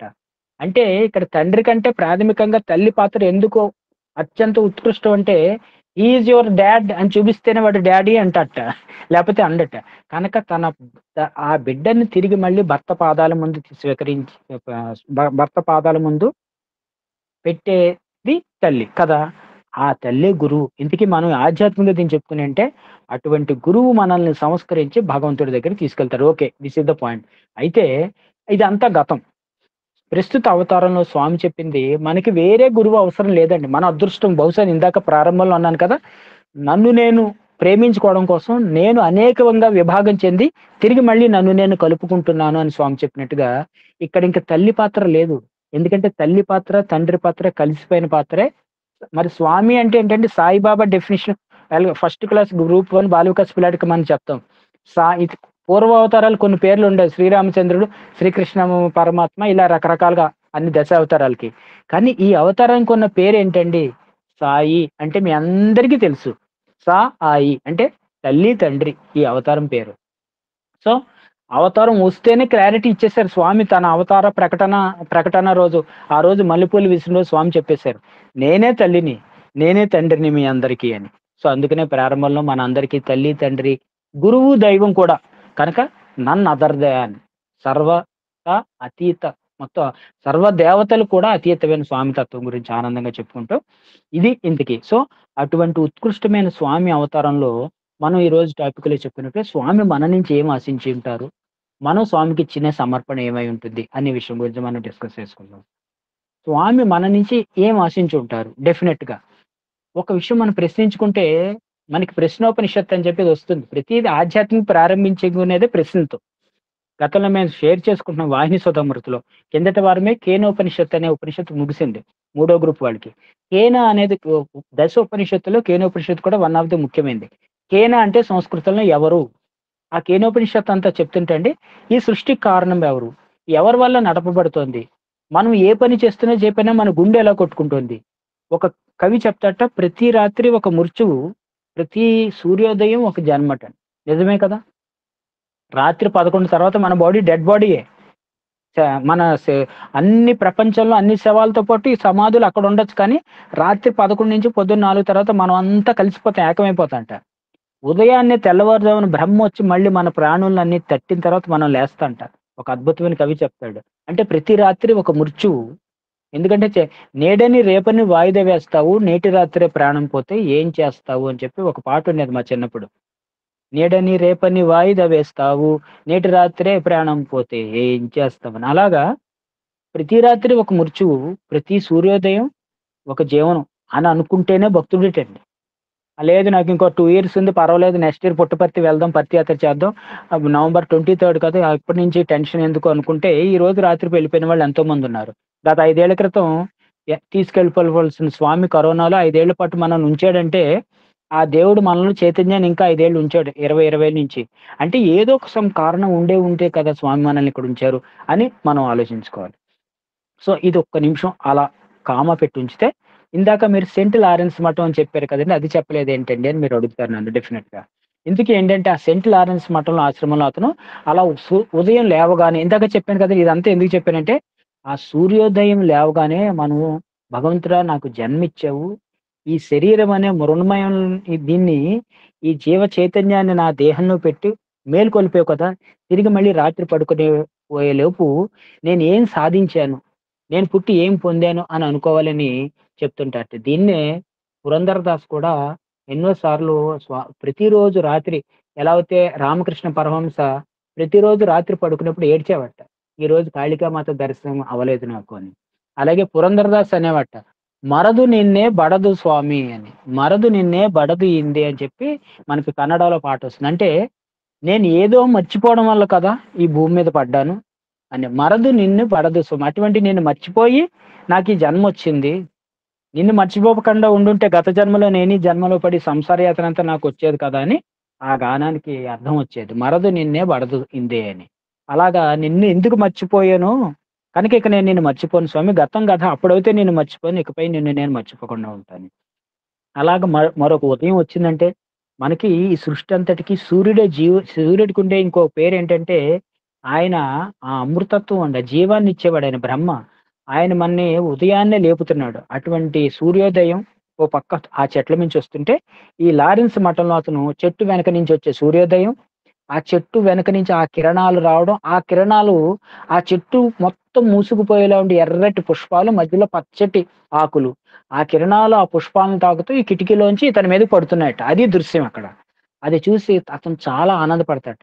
ఈ సృష్టిలో కొన్ని అనుభూతులు బయటికి చెప్పలేనివి, వాటికి విలువ ఉండకపోవచ్చు, కానీ ఆ అనుభూతి విలువ మాత్రం అమూల్యం. విలువ అమూల్యం అంటే విలువ కట్టలేంది. అప్పుడు ఇది అతని దినచర్య. ఆ తర్వాత అతను చాలా ఆనందంగా ఆ దృశ్యం చూసాక హి స్టార్ట్స్ హిస్ వర్క్. అతను అందరికి చక్కటి కాఫీ చేస్తాడట. ఎప్పుడైతే మనం హృదయం రసస్పందన అవుతుందో, రసమయ్యే అని చెప్పొస్తుంది. మన హృదయం రసస్పందన అవుతే మన పనులన్నీ చాలా చక్కగా జరిగిపోతాయి. అది అవ్వడమే చాలా కష్టం. అతను చక్కగా కాఫీ పెడతాడు. ప్రసాదం తయారు చేస్తాడు. బన్ను, బ్రెడ్, బటర్ రెడీ చేస్తాడు. ఆ సాధకులు ప్రేయర్ చేసుకొని వచ్చిన సాధకులందరికీ కూడా అతను చూడండి దాని ఒడ్డున దాని పరిస్థితిలో అతను ఏం చేస్తాడంటే, తను ఎప్పుడైతే ఆనందాన్ని, అనుభూతిని, రసస్వాదం చెప్పాను కదా! నాలో నేను రమిస్తూ అని ఇందాక చెప్పాను. రమించువారెవరురా రఘోత్తమ నిన్ను వినా అని చెప్పి ఆయన పాడినట్టుగా ఎప్పుడైతే అతను రమించి తనలో తాను రమించాడో, అక్కడున్న ఎంతో ఉదయాన్నే తెల్లవారుజాము నుంచి సాధన చేసే సాధకులందరికీ బ్రహ్మాండమైన కాఫీ విత్ గ్రేట్ అరోమా. ఒక అద్భుతమైన కుంభకోణం కాఫీ లాగా మన తమిళనాడులో కుంభకోణం కాఫీ ఫేమస్. మరి మా కాకినాడ చుట్టుపక్కల కొన్ని హోటల్స్ కూడా వచ్చేసాయి. కుంభకోణం కాఫీ, మెడ్రాస్ కాఫీ అని. అవన్నీ అలాగా అతను చక్కటి కాఫీ, బ్రెడ్ ఇస్తాడు. సో వీళ్ళందరూ ప్రేయర్ చేసిన తర్వాత ప్రేయర్స్ చేసేది ప్రసాదం కోసమే కదా అంటారు కదా సరదాగా. అలా చూడండి తిరుపతి వెళ్తే మనం తిరుపతి కంటే కూడా లడ్డు మీద మోస్తే వెళ్తాం. చాలా మంది చెప్తారు. తిరుపతి కంటే వెంకన్న బాబు కంటే కూడా ఆ లడ్డూయే మనకిష్టం. అలాగా ఆ సాధన అయిపోయాక వీళ్ళంతా లైన్‌లో ఉండి మనం కూడా అంతే కదండీ! సౌత్ ఇండియన్ క్యాంటీన్ లైన్‌లో ఉండి చక్కగా ఈ బాడీని స్వామి చెప్పారు దాన్ని సరైన స్థితిలో ఉంచుకో. దానికి కావాల్సినవన్నీ పెట్టు. ఎందుకంటే నువ్వు అలా పెడితేనే అది నీకు భగవంతుడు చూపిస్తుంది. లేకపోతే నీ బాడీ నిన్ను భగవంతుడు చూపిస్తుంది అంటారు. ఓకే. ఆ విధంగా అతను వాళ్ళందరినీ రంజింపచేస్తాడు. Hence because he enjoyed hence he made enjoy everybody. So ఇది కథనం. అయితే ఇదంతా ఎందుకు చెప్తున్నానంటే, ఒకరోజు కొంతకాలం ఎంత చేస్తే ఇతను ఉదయాన్నే లేచి తలుపులు తెరిస్తే ఆ చెట్టు ఆకులు తగ్గిపోయాయట. అదేంటి అని ఆశ్చర్యపోయాడు. అలా కొన్ని రోజులైతే ఆ చెట్టుకున్న పువ్వులన్నీ పోయాయి. ఆకులన్నీ రాలిపోయాయి. చివరికి ఆ చెట్టు మూడైపోయిందట. చాలా మూడైపోయాయంట. డిసెంబర్ కాలం వచ్చేసిందది. శిశిరం. శిశిరం వచ్చిన తర్వాత ఏమవుతుందంటే ఆటం అంటారు కదా! శిశిరంలో కూడా మనందరికీ కూడా ఆకులు రాలిపోతాయి. ఆకులు రాలిపోయాయి. చెట్టు పువ్వు లేదు. మంచు తుంపర్లొచ్చేసాయి. మోడైపోయింది ఆ చెట్టు. తర్వాత ఆ విధంగా కొంతకాలం గడిచిపోయింది. జాన్యువరి మాసం కూడా గడిచిపోయింది. అతనిలో చాలా బాధ కలిగింది. ఎందుకంటే ఇతను వర్క్ మొదలెట్టలేకపోతున్నాడు. అది ఎండిపోయిన చెట్టుని చూస్తుంటే బాధొస్తుంది. కొంతకాలం అయింది. మళ్ళీ నెమ్మదిగా ఆ చెట్టుకి ఒకరోజు మళ్ళీ తలుపు తీసేప్పటికి ప్రతిరోజు ఆశతో తలుపు తీసేవట. ఈ చెట్టు చిగురిస్తుందా అని. అలా కానీ అది అలాగా జరుగుతుండగా ఒకరోజు అతను తలుపు తీసేప్పటికి ఆ రోజు ఉదయాన్నే చెట్టంతా అక్కడక్కడక్కడ చిగురులు కనపడింట. చాలా ఆనందపోయాడు. ఆనందంతో పాటు ఆశ్చర్యం కలిగింది. అలా కొన్ని రోజులకి మళ్ళీ కళకళలాడుతూ ఆ చిగుర్లన్నీ చక్కటి పువ్వులయ్యాయి, వృక్షాలయ్యాయి. ఏంటంటే దానర్థం అప్పుడు వసంతం వచ్చింట. వసంతకాలం. వసంత ఋతువు ఎప్పుడొస్తుందండి? చైత్ర, వైశాఖ మాసాలు ఏ ఋతువండి? వసంత ఋతువు. పెద్ద బాలశిష్టులో చదువుకున్నాం కదా చిన్నప్పుడు. అలా చైత్రం వచ్చింట. చైత్రం వచ్చిన తర్వాత వసంతం వచ్చింది. ఆ చెట్టంతా విరబూసింది. ఆ ఆకులన్నీ, చిగుళ్ళన్నీ కూడా చక్కటి పుష్పాలు, సుగంధం వస్తుంది. మళ్ళీ తలుపు తీస్తే యథావిధిగా చక్కగా చెట్టంతా నిండుగా ఎర్రటి పుష్పాలు, పచ్చటాకులు, సూర్యకిరణాలొచ్చాయి. ఈ సాధకుడైన ఈ లారెన్స్ మఠం సాధకుడు చాలా ఆనందపడిపోయాడు. అయితే ఇది జరగడానికి మధ్యలో ఇదంతా ఎందుకు చెప్తున్నానంటే, ఆ డిసెంబరు ఆ మాసంలో శిశిరంలో ఆకులు రాలిపోయేప్పుడు ఇతను రోజు రాత్రి ఒక ప్రార్థన చేసేవాట. భగవంతుడా! ఆ వృక్షంలాగే నేను ఇలా ఉండిపోయిన ఈ మఠంలో. ఎన్నో ఏళ్ల నుంచి ఈ మఠంలోనే ఉన్నాను. కానీ నా పనేంటంటే వంట చేయడం, ఫుడ్ పెట్టడం ఇదొకటే ఉంది. నాకు మార్పు లేదు. ఆ చెట్టు కూడా మోడైపోయింది. దానికి ఆకులు రాలిపోయాయి. మా ఇద్దరిని నువ్వు తిరిగి మాకు జీవం పోయి భగవంతుడా! మాకు జీవ చైతన్యాన్ని ఇవ్వు భగవంతుడా! అని చెప్పి అతను రోజు ప్రార్థన చేసేవాడు. దానికోసం నేను ఈ వర్ణన అంతా చెప్పాను. ఆ ప్రార్థన విని భగవంతుడు వైశాఖంలో భగవంతుడు మన వసంత మాసంలో ఆ చెట్టు చిగురింపు చేసేట. అదే విధంగా ఆ మఠం యొక్క గురువుగారు ఇతన్ని ఇంతవరకు చేసిన సేవలన్నీ చూసి అతను అంత వర్క్ చేస్తున్నా సరే అతను కూడా సాధకుల్లాగెళ్ళి ప్రేయర్ చేయాలని ఇంట్రెస్ట్ ఉండేట. ఈ కాఫీ, టీలు పెట్టడం అతను రోజు అలవాటైపోయి బోరొచ్చింది. ఇంట్లో తెలుసు కదా! తల్లికి వంట చేసుకున్న తల్లికి ఆ వంట తినబుద్ధి అవ్వదు. She cannot enjoy the taste. ఎందుకంటే వంట చేసినాడు వంట తినబుద్ధి అవ్వదంటారు. ఆ వంట మాస్టర్ పక్కకెళ్ళిపోతాడు ఆ ఐటెమ్ అంతా రెడీ చేసి. అలా కొంతకాలం అయింది. చెట్టు చిగురించింది. వసంతం వచ్చింది. చాలా అద్భుతంగా కనపడింది. ఫలాలు రావడం మొదలుపెట్టాయి. మన ఉగాది సింపుల్‌గా చెప్పాలంటే చైత్రము. అలాగే ఇతనికి కూడా జీవితంలో మార్పు వచ్చింది. ఇతని బాధని, ఆ మాటని భగవంతుడు విన్నాడు. ఇతన్ని తీసుకెళ్ళి ఆ ఆశ్రమంలో ఒక ముఖ్యమైన ఆధ్యాత్మిక విభాగంలో ఈ పనితో పాటు కొంతసేపు ఆ పని కూడా నేర్చుకో అని చెప్పి పంపించారు. ఇది కథనం. ఈ కథనాన్ని మనం అక్కడ కట్ చేసి పెడితే భగవంతుడు ఏం ఆశించాడు అని ఇందాక ఒక ప్రశ్న మనం వేసుకుంటే, బహుశా భగవాన్ బాబా వారు కూడా మనలో స్వామి ఏం అర్పించారు? అది ఆ ప్రశ్నకి రెండో కంటిన్యూషన్ మనం వేసుకున్నాం. పర్తి సాయికి ప్రియమైన సమర్పణ ఏంటి అని. ఈ 2 లింక్ చేసుకుంటే స్వామి ఆశించింది అంటే 2 ప్రశ్నలకు కూడా సమాధానం ఒకటే. పర్తి సాయికి ప్రియమైన సమర్పణ ఏమై ఉంటుంది? భగవంతుడు మనలో ఆశించింది ఏంటి అంటే, పర్తి సాయికి ప్రియమైన సమర్పణ పరివర్తన. ఇదండి ట్యాగ్‌లైన్. పర్తి సాయికి ప్రియమైన సమర్పణ పరివర్తనయే అది. ఇంతకీ ఈ విషయం ఎందుకు గుర్తు చేసుకున్నామంటే, మనం అందరం సంస్థలో తెలుసో, తెలియకో పూర్వజన్మ సంస్కారం వల్లో మన తల్లిదండ్రులకు ఉన్న గొప్ప అద్భుతం భగవంతునితో బంధము మనమంతా సంస్థలోకొచ్చాం. మనమంతా సెంట్ లారెన్స్ మఠంలో ఆ సాధకులు లాంటి వాళ్ళమే. 40 ఏళ్ళు, 50 ఏళ్ళు, 60 ఏళ్ళు సంస్థలో ఉన్నాం. మరి మనలో పరివర్తన వచ్చిందా? మనలో వసంతం వచ్చిందా? ప్రతి మనిషి వసంతం కోసం ఎదురు చూడాలట. నా జీవితంలో వసంతం రావాలి అని. మరి ఆ వసంతం ఎప్పుడొస్తుంది? కొందరికి చాలా తొందరగా లభిస్తే, కొందరికి ఏళ్ళైనా రాదు. కొందరికి 90 ఏళ్ళు పట్టొచ్చు. కొందరికి 70 ఏళ్ళు పట్టొచ్చు. మరి ఆ వసంతం కోసం మనం ఎదురు చూపులతోనే ఉండిపోతున్నామని. మరి ఆ వసంతం రావడం ఎలా కుదురుతుంది అని మనం ఆలోచించుకుంటే, మరి స్వామి చెప్పేదేంటంటే వసంతం ఎప్పుడొస్తుందంటే ప్రార్థన చేసాడతను. ఆ మఠంలో సాధకుడు. స్వామి నా జీవితాన్ని మార్చండి. అయితే మీ అందరికీ ఒక ఆధ్యాత్మిక రహస్యాలనే దాంట్లో ఒక చిన్న నేను అనుకునే విషయంలో ఒక రహస్యాన్ని ఈ సందర్భంగా మీ అందరికీ షేర్ చేస్తున్నాను. సుమారు ఇంచుమించు ఒక 52, 60 మంది ఉన్నారు. మనంటే అండి స్వామి వారి సన్నిధికి పుట్టపర్తి వెళ్ళినప్పుడు వారి సమాధిని తాకినప్పుడల్లా స్వామి వారిని మనం ప్రార్థించవలసింది ఏమిటో తెలుసా అండి? అంటే సాధారణంగా మనం అందరం కూడా భగవద్గీతలో శ్రీకృష్ణ పరమాత్మ చెప్తాడు. నా దగ్గరికి 4 రకాలైన భక్తులొస్తారు. ఆర్తులు, అర్ధాతులు, జిజ్ఞాసులు, జ్ఞానులు అని. సో, సాధారణంగా మనం అందరం కూడా పెళ్ళిళ్ళు, ఉద్యోగాలు, వ్యాపారాలు, JoSAA counselling, EAMCET, IIT, building permission రాలేదు, పాస్‌పోర్ట్ ఇదే. అంటే మనం అందరం కూడా కృష్ణ పరమాత్మ చెప్పిన ఆర్డర్ ఆఫ్ డివోటీస్‌లో నంబర్ 1 అంటే అందరం కూడా స్వామి దగ్గరికొచ్చేది ఆర్తులమే మనం. మనంతా ఆర్తే. ఆ ఆర్తి అంతా కూడా మన కోసం ఉంటుంది. అనిల్ కుమార్ గారు చెప్తారు. ప్రొఫెసర్ కామరాజ్ అనిల్ కుమార్ గారు. నేను ప్రశాంతి నిలయంలో వచ్చి ఉంటున్నానయ్యా అంటారటండి ఒకాయన. అబ్బా! చాలా ఆనందం ఇక్కడికొచ్చేసానండి. ఇంకా ఇక్కడే ఉంటున్నాను అంటున్నాడట. అంతా మొత్తం కుటుంబాన్నంతా కూడా అందరిని అడ్జస్ట్ చేసి సెట్ చేసేసారండి. కొడుకుల్ని యూఎస్ పంపించేసాను. అన్నీ అయిపోయి నేను స్వామి దగ్గరే ఉండాలని. ఒకరోజొచ్చి నేను మళ్ళీ యూఎస్ఏ వెళ్తున్నానన్నట్టాయన. అదేంటండి అంటే నా రెండో కొడుకు, మూడో కూతురు బారసాలండి. అందుకోసం నేను యూఎస్ఏ లాస్ ఏంజెల్స్‌కెళ్తున్నా అంటాడు. అదేంటయ్యా నువ్వేమో అన్ని వదిలేసి వచ్చేసానంటే, నీ రెండో కొడుకు, మూడో కూతురు బారసాలని ఆయన చక్కగా చమత్కారంగా చెప్తారు. అలాగా మనమందరం మన యొక్క స్వంతం కోసం స్వామి గురించి తహతహలాడుతూ ఉంటాం. మరి అలాంటిది ఎవరు కూడా ఆధ్యాత్మిక అంటే ఇంతకీ ఈ సెయింట్ లారెన్స్ మఠంలో అతను ఏం కోరుకున్నాడు? తనలో మార్పును కోరుకున్నాడు. స్వామి నా లైఫ్ మార్చు. అంటే ఇదే డ్యూటీలో ఉండిపోయి ఈ సేవని పెంచమన్నాడు. ఇంతవరకు వీళ్ళందరికీ చక్కగానే కాఫీ, టీ ఇచ్చాను. బావుంది. దీంతో పాటు నాకు ఇంకొక మార్పు నన్ను వాళ్ళంతా అక్కడ భజన చేసుకుంటున్నారు. వాళ్ళంతా సత్సంగం పెట్టుకుంటున్నారు. నేను కేవలం టీ ఇస్తున్నాను అని అతనిలో ఒక తపన వల్ల దీంతో పాటు అంటే ఇందులో నేనొచ్చాను. నన్ను ఆధ్యాత్మికంగా పెంచు అని ఆయన జిజ్ఞాసి. అంటే కృష్ణ పరమాత్మ చెప్పిన దాంట్లో మూడో రకం.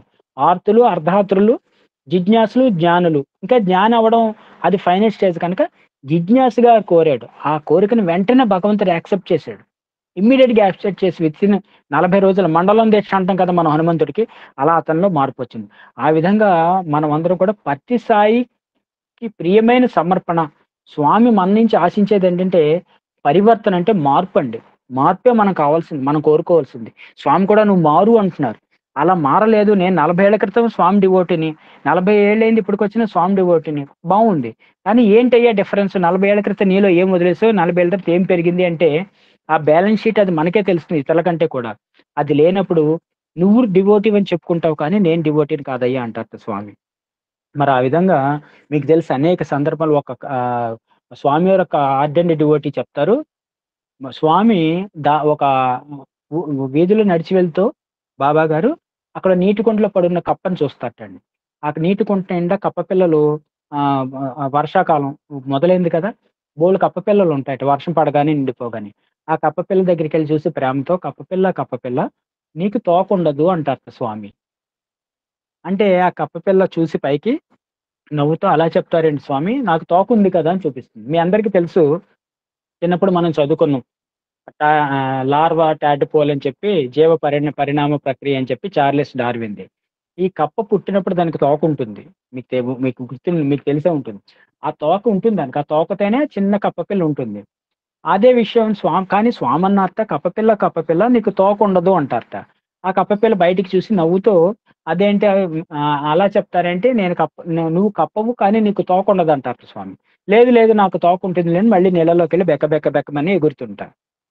కొంతకాలం అవుతుంటా ఆ నీరు ఎండిపోతుంటా, ఎండాకాలం వస్తుంటా ఆ నీరంతా ఆవిరైపోతుంటా, కొంతకాలం తర్వాత ఆ తోక ఊడిపోతుంటా. తోక ఉన్నంత వరకు నీళ్ళలో తిరిగిన కప్ప ఆ తోక కట్ అయ్యాక, ఒక విధంగా చెప్పంటే తోక కట్, అహంకారం అనే తోక స్వామి చెప్తారు. ఆ తోక కట్ అయిన తర్వాత నీళ్ళలోంచి బయటికి దూకుతుంటా బెక్కమని, అప్పుడు దాని కాళ్ళు సరీసృపం అవుతుంటా, అప్పుడు నీటిలోంచి భూమి మీదకి వస్తుంది. మరి నేను ఇందాక చెప్పానే స్వామి అంటారట, మరి నేను గతంలో చెప్పానే నువ్వు తోక కప్పవు కాదు నువ్వు కప్పవి అని, అప్పుడు నువ్వేమన్నావు కాదన్నావు కదా అని స్వామి భావం అక్కడ కనపడుతుంటారు. అలాగే స్వామి మరోసారి ఒక చక్కటి వనంలోకి వెళ్తారట. ఆ వనంలో అందమైన సీతాకోకచిలుకలు ఎగురుతూ ఉంటే అక్కడ అదంతా చూసుకుంటూ స్వామి అక్కడ ఒక పచ్చని వనంలో ఒక చిన్న ఆకు మీద ఒక గొంగళి పురుగు సుషుప్త అవస్థలో చుట్టుకుని పడుకుని ఉంటుంటారు. అప్పుడు ఆ గొంగళి పురుగు దగ్గరికి వెళ్ళి స్వామి అంటారట, గొంగళి పురుగు నువ్వు గొంగళి పురుగు కాదు అంటారట. నువ్వు ఇలా ఉండవు, నువ్వు ఇది కాదని. గొంగళి పురుగు వెంటనే లేచి అంటుంటే, స్వామి నేను గొంగళి పురుగునే, నేను ఇలాగే ఉంటాను, నా స్థానమే ఇదే, నేను అసహ్యమైన ఆకృతిలో ఉంటాను, నేను ఇలా చుట్టుకుని ముడుచుకుని పడుకుని ఇలాగే రోజంతా నిద్రిస్తూ ఉంటాను, సుషుప్తావస్థలోనే ఉంటాను, నా జీవితమే పడుకోవడం ఉంటుంటా. ఆహా అని చెప్పి స్వామి ముందుకెళ్ళిపోతారు. అంటే ఇదంతా ఒక ఆధ్యాత్మిక భావార్థం మీకు చెప్తున్నాను. కొంతకాలం అవుతుంటా ఆ వసంతం నుంచి ఆకుని తినేస్తుంటే గొంగళి పురుగు ఆకులన్నీ తినేసిన తర్వాత చెట్టు ఎండిపోతుంటాయి. ఈ లోపల దీనికి నెమ్మదిగా దీని ఆకృతి మారిపోయి రెక్కలు వస్తాయట. రెక్కలు వచ్చిన తర్వాత అది సీతాకోక చిలుకల ఈ చెట్టు సరిపోలేదు, ఇంకో చెట్టు మీద ఎగురుతుంటా. స్వామి చెప్తారట సీతాకోక చిలుక దగ్గరికి వెళ్ళి, నేను నీకు గతంలో చెప్పాను కదా, నువ్వు గొంగళి పురుగు కాదు కదా, నీకు అందమైన రెక్కలు ఉంటాయి, నువ్వు ఈ ప్రపంచం అంతా తిరగాలి, నువ్వు అలా చుట్టుకుని ముడుచుకుని పడుకుని పోతే సుషుప్తావస్థలో ఉండకూడదు, నువ్వు లేవాలని చెప్పాను కానీ నువ్వు వినలేదు కదా అంటారు. ఆ సీతాకోకచిలుక స్వామిని చూసి తల దించుకుంటుంటా. ఇవన్నీ మనం గుర్తు చేసుకుంటే భగవంతుడు మనకేం చెప్పాడు, దివ్యాత్మ స్వరూపులారా అన్నారు. భగవంతుడు మనకేం చెప్పాడు, బంగారు అన్నారు. మరి అలా పిలిచిన బంగారు అన్న పదాన్ని మనం ఏ రోజైనా పరికించుకున్నామో ప్రతి రాత్రి నిద్రించేప్పుడు? దివ్యాత్మ స్వరూపులారా అని ఎందుకు పిలిచారని పరికించుకున్నావా? మరి ఆ భౌతికంగా ఉన్న స్వామి రోజు ఈ భువన భాండవం 14 లోకాల్లోంచి ఆ రోజు ఆ తోక కప్పని పిలిచిన స్వామి, ఆ రోజు ఆ గొంగళి పురుగుని పిలిచిన స్వామి, ఈరోజు మనల్ని కూడా అదే అనేక సంబోధనతో పిలిచిన స్వామి మనకేసి కూడా ఒక చిద్విలాసంతో చూస్తున్నారు పైనుంచి. నేనేం చెప్పాను, నువ్వేం చేసావు? నేనేమన్నాను, నువ్వేమన్నావు? ఇప్పుడేంటి నీ పరిస్థితి అని. మరి ఆయన విశ్వపురుషుడు ఈ జరిగే విశ్వనాటకాన్నంతా చూస్తూ ఉంటారు, మీకు తెలిసిందే. మనమందరం కూడా ఆ తోక కప్పల్లాగా ఆ తోక కట్టయ్యాక బయటకొస్తాం, అహంకారం అనే తోక. ఆ సుషుప్తావస్థలో ఆహారం దొరకకపోయాక రెక్కలు కట్టుకొని మరి వచ్చి పాదాల దగ్గర పాడతాం, స్వామిని మీ దగ్గరికి కావాలని. మరి అదే భగవంతుడు భూమి మీద 85 సంవత్సరాలు నడుస్తూ, మాట్లాడుతూ, ఇంటర్వ్యూ గదిలో వందల వేల ఉపన్యాసాలు ఇస్తూ, ఎన్నో విషయాలు చెప్తూ, నేను చెప్పినవి మీకు అందకపోతున్నాయని చెప్తూ బాల వికాస్ పెట్టి, సేవాదలు పెట్టి, ఆధ్యాత్మిక విభాగం పెట్టి, ఇటువంటి సత్సంగాలు పెట్టి అన్నీ చేస్తే మనం ఏం చేస్తాం? మనం ఏం చేస్తున్నాం? మనలో మార్పు ఏమైనా వచ్చిందా? అనే ప్రశ్న వేసుకోవడమే ప్రస్తుతం చాలా చాలా ముఖ్యమైన శత జయంతి సమర్పణ. ఇదండి ట్రైలర్స్. మరి ఈ శత జయంతికి చాలా తక్కువ టైం ఉంది. అంటే ఇది ఒక నంబరు 100 అని అంటున్నారు అని మనం అనుకోకపోతే, 100 ఏళ్ళైనా నేను చెప్పినా మీరు వినకపోతే ఇంక నేనేం చెప్తానురా అంటారు స్వామి. ఆ వసంతం మీకు రావడానికి 100 ఏళ్ళు కూడా సరిపోవా? 100 ఏళ్ళంటే ఒక చరిత్ర. మరి ఇన్నేళ్ళైనా మీలో మార్పు రాకపోతే భగవంతుడు మరి అంత యాక్చువల్‌గా మీ అందరికీ తెలుసు, వీరబ్రహ్మేంద్ర స్వామి కాలజ్ఞానం చెప్పారండి. ఆ కాలజ్ఞానం ఆయనకి ఇద్దరికి చెప్పడం జరిగింది. తన భక్తుడైన సిద్ధప్ప అనే భక్తుడికి, శిష్యుడికి, అలాగే ఆ రాజుకి. అటువంటి కాలజ్ఞానాలు ఒక చోట మీరు ఖాళీగా ఉన్నప్పుడు ఎవరైనా లైబ్రరీకెళ్ళి వీరబ్రహ్మం గారి కాలజ్ఞానం తీయండి. పూర్తి గ్రంథం. అందులో ఒక చోట ఉంటుంది. కలియుగంలో భూమి మీద ఆ సాక్షాత్ సూర్యనారాయణ స్వామి 1,00,00,000 కోట్ల శక్తిని తనలో ఉన్న 1,00,000 కోట్ల సూర్యుని శక్తిని దిగమింగుకొని అంటే తగ్గించుకుని 5 అడుగులకి కుదించుకుని భూమి మీద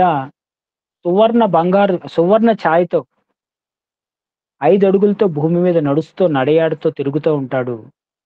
కొద్దిమంది మాత్రమే ఆయన్ని పూర్వజన్మ సంస్కారం వల్ల తెలుసుకొని ఆయన గురించి, ఆయన కార్యక్రమాల్లో పాల్గొనడం, ఆయన అవతార వైభవాన్ని తెలుసుకోవడం వంటి వాటిలో కొంతమంది పాల్గొంటారు. కొద్ది శాతం అని చెప్పి రాయబడి ఉంటుంది వీరబ్రహ్మేంద్ర స్వామి వారి కాలజ్ఞానంలో. అటువంటి 1,00,000 కోట్ల శక్తి ఉన్న స్వామి భగవంతుడు ఎందుకు భూమి మీద రావాలి?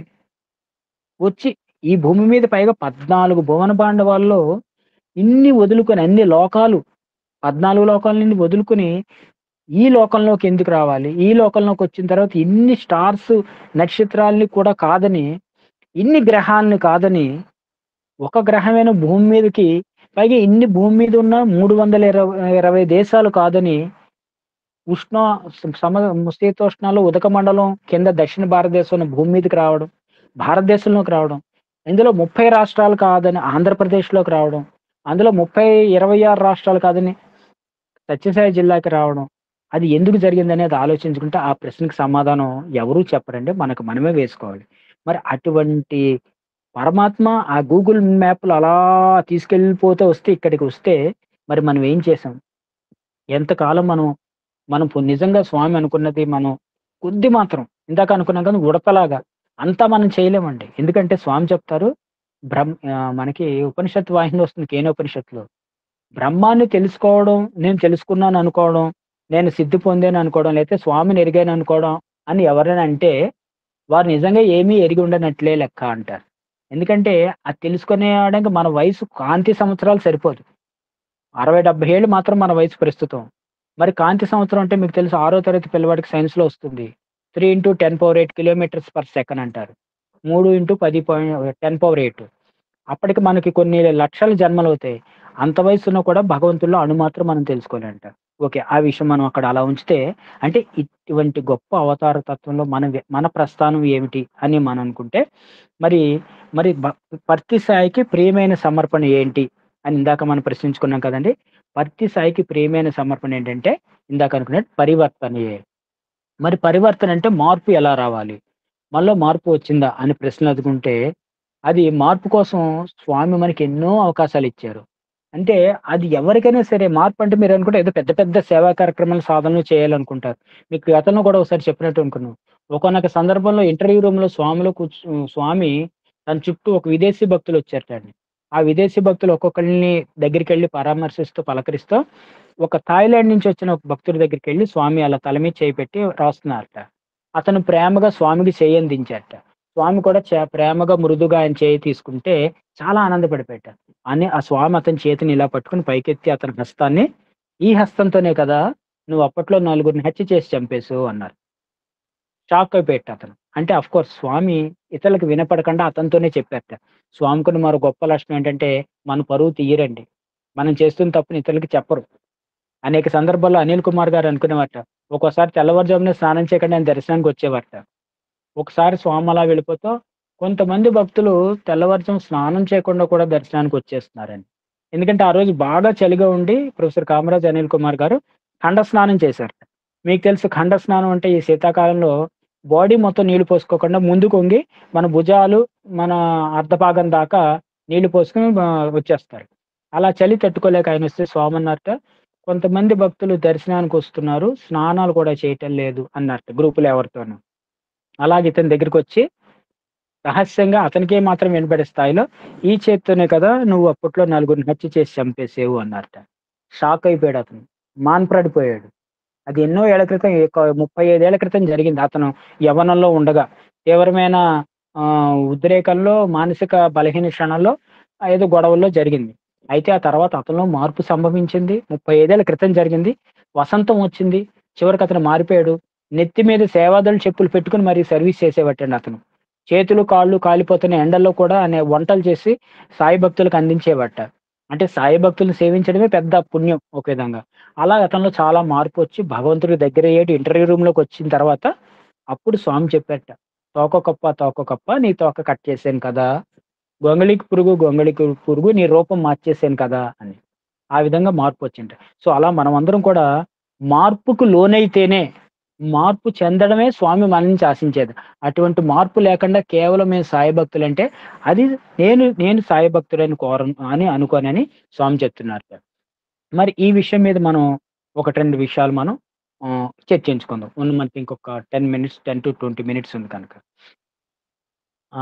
ఒకానొక సందర్భంలో స్వామివారు దర్శనంలో ఉన్న భక్తుల దగ్గరికి అందరికీ వచ్చి మాట్లాడుతూ, ఆ రోజు ఒక విచిత్రంగా దర్శనానికొచ్చి చుట్టూ ఉన్న ఇంటర్వ్యూ రూమ్‌లో కొందరిని చూస్తూ స్వామి అన్నారట, "ఇక్కడ ఇంకా ఎంతమంది బతుకున్నారు?" అని అడిగారట. కూర్చున్న వాళ్ళంతా స్టన్ అయిపోయారట. ఇక్కడున్న వాళ్ళందరిలో బతికున్న వాళ్ళు ఎంతమంది అన్నారట స్వామి. ఎవరికీ అర్థం కాలేదు. అయితే పక్కనే కూర్చున్న కొంతమంది ఆధ్యాత్మిక సాధకులకు విషయం అర్థమైంది. బతికి ఉండడం అంటే ఏంటి అంటే, సాయి పదంలోకొచ్చి తనలో మార్పును చెంది, ఆ విధంగా వర్తిస్తూ ఉన్నవాళ్ళు మాత్రమే స్వామి దృష్టిలో బతికున్నట్టు.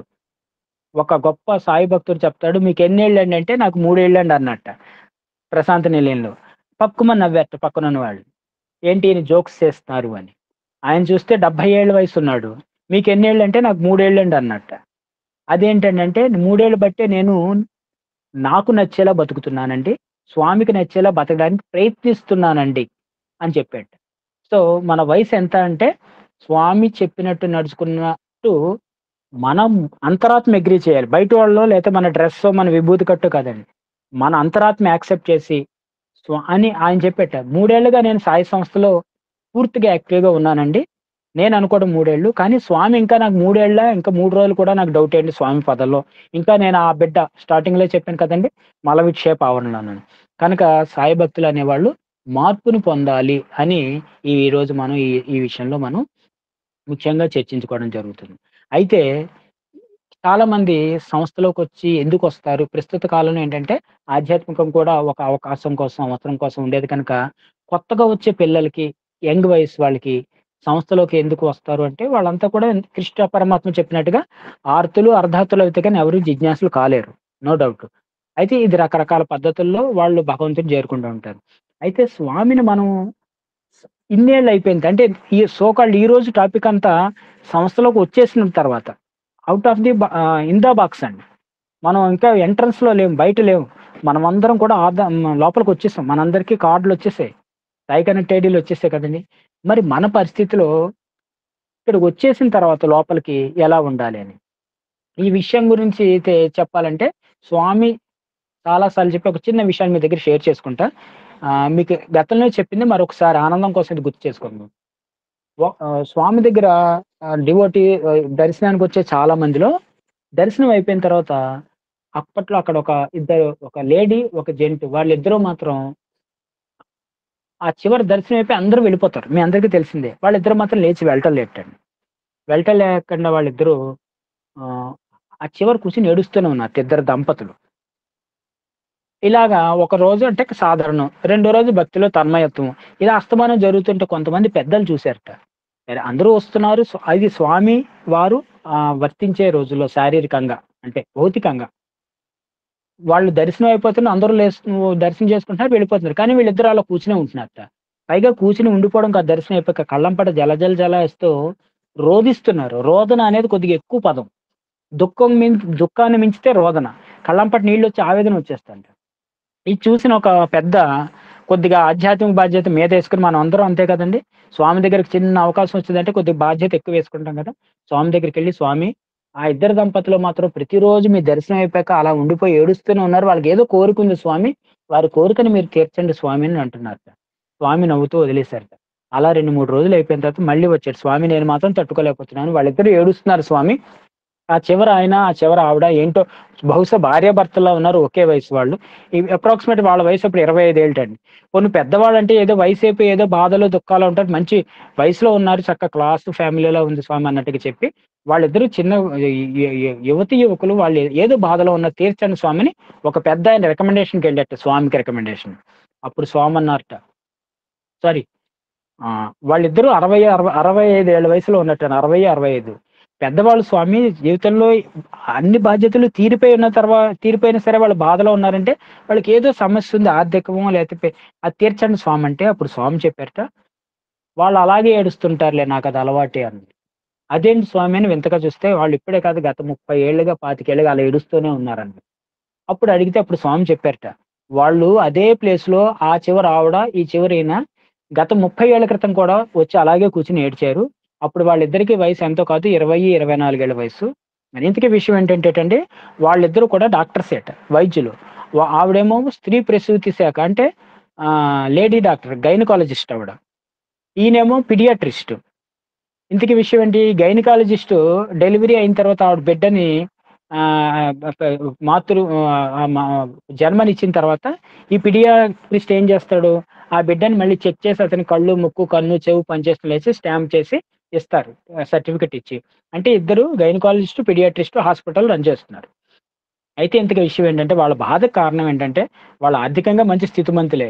స్వామి ఆ 25 ఏళ్ల క్రితం వాళ్ళ దగ్గరికెళ్ళినప్పుడు, వాళ్ళిద్దరి దగ్గరికెళ్ళి ప్రేమతో వెళ్లి పలకరిస్తే, చెప్పాం కదండీ! గొంగళి పురుగు, గొంగళి పురుగు. నువ్వు గొంగళి పురుగు కాదు అంటే, లేదు నేను ఇలాగే ఉంటా అంటా కదా! ఇంతకీ ఆవిడంటే, స్వామి ఏంటి మీరు ఆవేదనగా ఉన్నారు ఏంటి అని ఫస్ట్ టైమ్ వాళ్ళిద్దరూ రోదిస్తున్నప్పుడు స్వామి అడిగితే, స్వామి నేనొక ఆహ్, గైనకాలజిస్ట్‌ని, తల్లి పిల్ల డాక్టర్ కదా! నా హాస్పిటల్ నుంచి రోజు ఈ చేత్తో ఒక అరడజన్ మంది పిల్లలకి జన్మనిస్తాను స్వామి. అరడజన్ మంది బిడ్డలు నా హాస్పిటల్‌లో పుడతారు. మంచిది. చాలా, చాలా గొప్ప సేవ కదా అన్నట్ట. అయితే స్వామి నాకు మాత్రం పిల్లలు లేరు స్వామి అందట. నాకు మాత్రం పిల్లలు లేరు స్వామి. నా హాస్పిటల్ నుంచి 10, 12 మంది పిల్లలు రోజు బయటికెళ్తారు. నాకు పిల్లలు లేరని ఆవిడ ఏడ్చింట. ఏడ్చేసింట స్వామి కాళ్ళ మీద పడి. ఆయన కూడా ఏడ్చాడట. వాళ్ళిద్దరిని పర్సనల్‌గా స్వామి ఇంటట మాట్లాడుతూ చాలా చెప్పారట ఆధ్యాత్మిక విషయాలన్నీ. నువ్వు తోక కప్పవు కాదు ఇవన్నీ చెప్పారట. అవన్నీ విని స్వామి మీరు చెప్పడానికి బావుంది. మేము వినడానికి కూడా బావుంది. నిజమే స్వామి.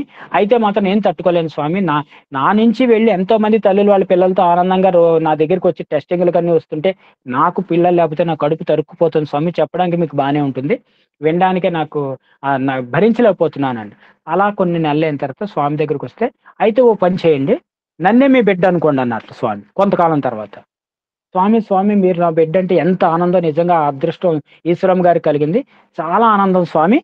అయితే మాత్రం నాకు మాత్రం పిల్లలు కావాలి స్వామి. అదే కదా స్వామి అంటారు. నేను చెప్తాను గొంగళి పురుగు. కానీ అది మాట ఇనదు. మరింత గట్టిగా చుట్టుకొని పడుకుందిట ఆ రోజు. ఆ కప్పపిల్ల స్వామికేసి చూసి నవ్వి మళ్ళీ నీళ్ళలోకెళ్ళి తన తోకని ఇలా చూపించింట ఆ రోజు. కానీ స్వామి నవ్వుతూ వెళ్ళిపోయారట. నీ తోక కట్ అవుతుంది అని. అలాగా ఆవిడ స్వామి చాలా ఆనందంగా ఉంది మీరు మా బిడ్డ అవుతే. కానీ వినడానికి చాలా ఆనందంగా ఉంది స్వామి. కానీ మీరు మాతో ఉండరు కదా! నేను మిమ్మల్ని ఎత్తుకొని ఆడించగలనా, పాలించగలనా? నాకు పిల్లలు కావాలి స్వామి అందిట. ఆఖరికి స్వామి 2 యాపిల్ పళ్ళు సృష్టించి ఇచ్చారట. చక్కగా స్వామిజీ ప్రసాదం కదండీ! ఆ దంపతులిద్దరూ ఆ 2 యాపిల్ పళ్ళు తీసుకున్నారు. నిజంగా వాళ్ళకి కవల పిల్లలు పుట్టారట. మరి భగవత్ ప్రసాదం కదా! చక్కగా స్వామి పేర్లే పెట్టుకున్నారు. ఓకే. తర్వాత ఈ కథ జరిగింది. ఇంతకీ విషయం ఏంటంటే స్వామి చెప్పారట, వాళ్ళిద్దరి పిల్లలు కూడా చక్కగా చదువుకున్నారు. స్వామి ఆశీస్సులతో నేను ఇద్దరిని డాక్టర్‌లనే చేశాను. మరి డాక్టర్ పిల్లలు కదండీ! వాళ్ళిద్దరు కూడా డాక్టర్‌లయిపోయారట. ఇంతకీ విషయం ఏంటంటే, ఇది జరిగి 30 ఏళ్లయింది. ఆ పిల్లలిద్దరూ బాగా చదువుకోవడం, మంచి all India institute of medical సైన్స్‌లో జాయిన్ అవ్వడం, డాక్టర్‌లవ్వడం, అక్కడి నుంచి ఢిల్లీ నుంచి వాళ్ళటే శాన్ ఫ్రాన్సిస్కోకెళ్ళిపోయారు ఇద్దరు. యూఎస్ఏ ఎళ్ళిపోయారు పెళ్ళిళ్ళు చేసుకొని. మళ్ళీ వీళ్ళు ప్రశాంతి నిలయం వచ్చారు. మళ్ళీ పీడియాట్రిస్ట్ డాక్టర్ గారు ఆ మూల, ఈ గైనకాలజిస్ట్ డాక్టర్ గారు ఈ మూల. 65 ఏడు వచ్చారు. మళ్ళీ స్వామి ఇక్కడే ఉన్నారు. మళ్ళీ దర్శనంకొస్తే మళ్ళీ కళ్ళంపట నీళ్లు పెట్టుకునే ఉన్నారట. అదేంటది అప్పట్లో కదా కళ్ళంపట నీళ్లు పెట్టుకున్నారు అంటే, అప్పుడు పిల్లలు లేరు స్వామి అని. మరి ఇప్పుడెందుకు కళ్ళంపట నీళ్లు పెట్టుకున్నారంటే, ఇప్పుడు కూడా పిల్లలు లేరు స్వామి అన్నారట. అప్పుడు పిల్లలు లేరు. ఇప్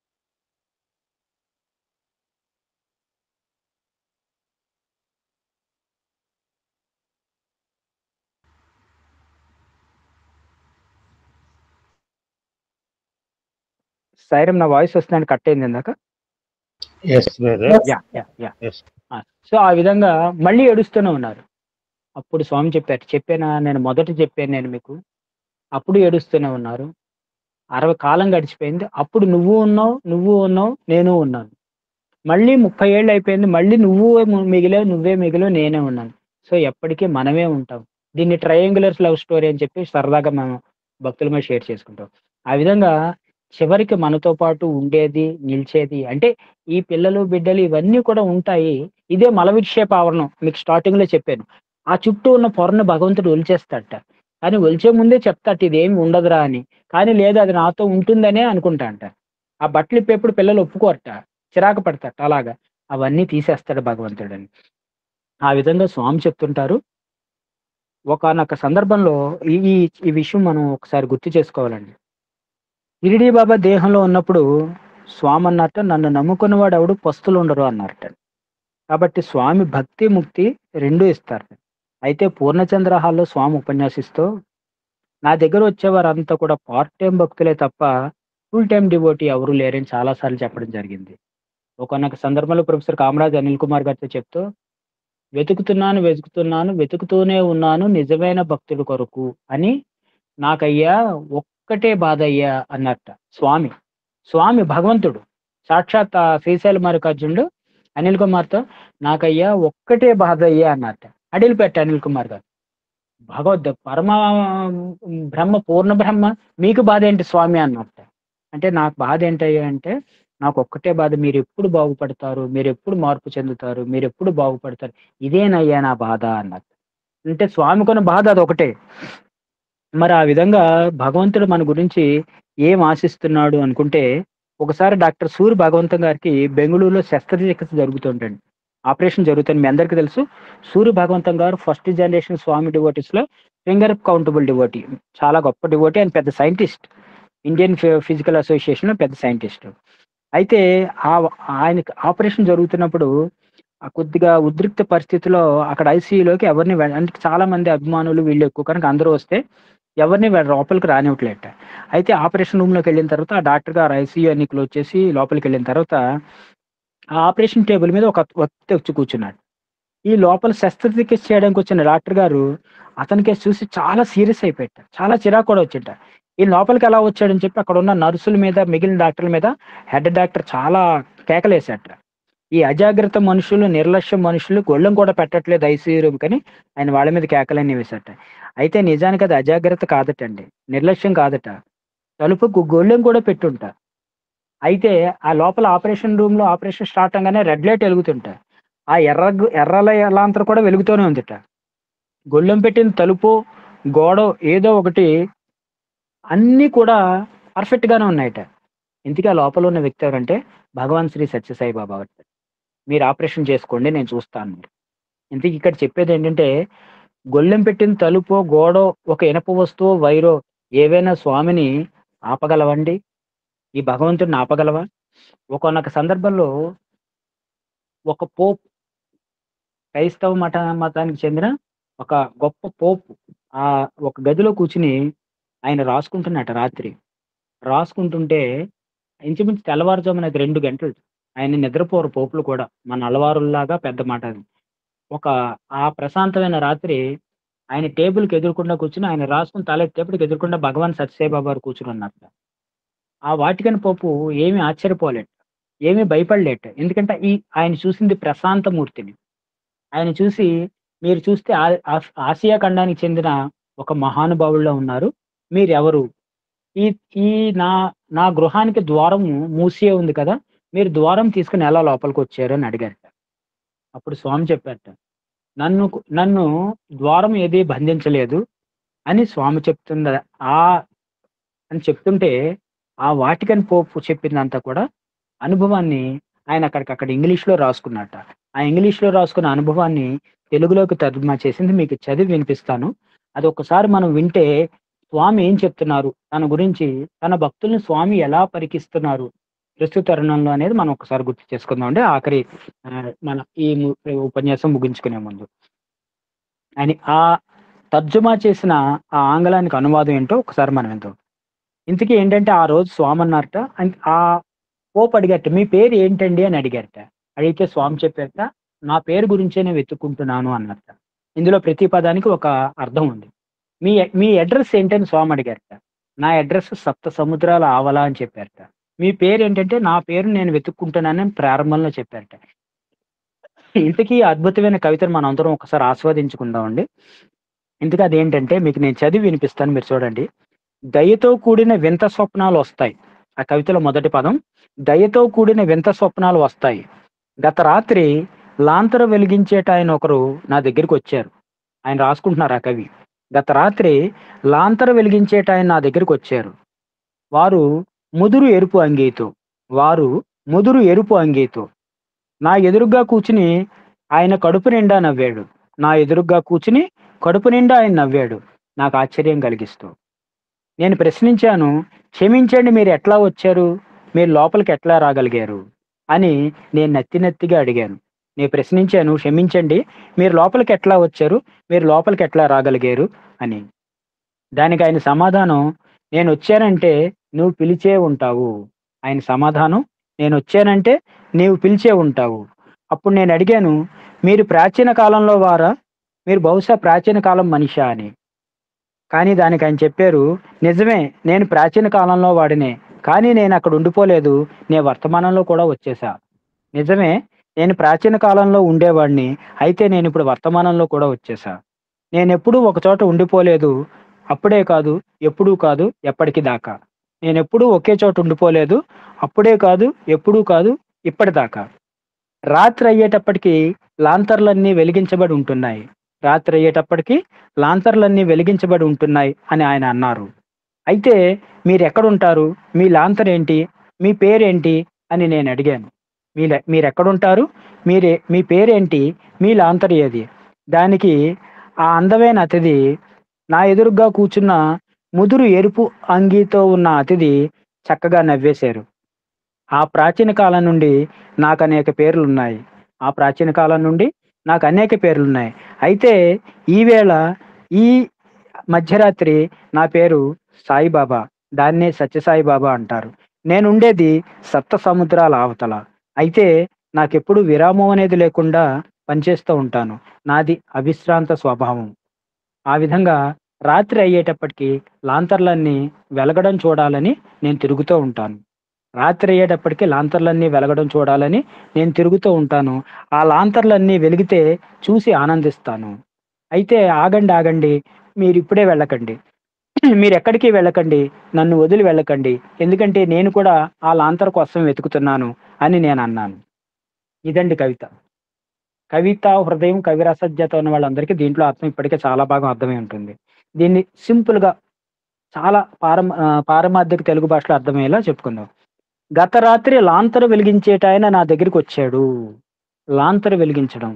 స్వామి యొక్క పాత్ర ఏంటంటే లాంతరు వెలిగించడమే. He is the light, he is the lightning, he is the lighter. Light వెలిగించడం ఆయన యొక్క పాత్ర. ఇందాక మునిగిపోతున్న వాడిని కాపాడడం గురించి అని స్వామి చెప్తూ ఆ కథనంలో లాంతరు వెలిగించడం అంటే జ్యోతి వెలిగించడం. మీ అందరికీ తెలుసు, వెలుగుబాట అని మనకి పుస్తకం గూడా ఉంది. స్వామికున్న అసలు పేరు ఏంటంటే జ్యోతే. హే జ్యోతి స్వరూప అని చెప్పి ప్రహ్లాదుడు ఆ రోజు భక్త ప్రహ్లాద్‌లో చక్కని గానం ఉంటుంది. హే జ్యోతి స్వరూప అని. వెలుగు కనులకు వెలుగు నీవే కాదా అని చెప్పి కనపడు మాయను తొలగించలేవని చెప్పి ప్రహ్లాదుడు ప్రార్థిస్తాడు ఆ రోజు నృసింహస్వామిని. అలాగా ఆయన ఆయన ఆయన డ్యూటీ ఏంటంటే లాంతరు వెలిగించడం. అలాగే ఆయన డ్యూటీ ఎప్పుడు నెరవేరుతుందంటే మనమందరం ప్రకాశంలోకి రావడం. స్వామి చేసే పనేంటంటే జ్యోతి వెలిగించడం, మనందరికీ జ్యోతిని చూపించడం. బహుశా ఆ లాంతర్‌ని ఆ రోజు ఆయన వెలిగించడం కోసం ఆయన దగ్గరికెళ్లారు. ఇంతకీ ఆ లాంతర్ ఏంటి? ఆయన అడిగారు కదా! మీ లాంతర్ ఏంటి అని ప్రశ్నించాడు ఆ సాధకుడు. ఇంతకీ ఆయన లాంతర్ పేరే ప్రేమజ్యోతి. అలాగే ఇదే కవితలో ముదురు ఎరుపు రంగు అంగి అని చెప్పారు. ముదురు ఎరుపు రంగు అంటే బహుశా నేను చెప్పక్కర్లే, మీ అందరి కళ్ళలో కనపడుతూనే ఉంది ఎదురుగుండా.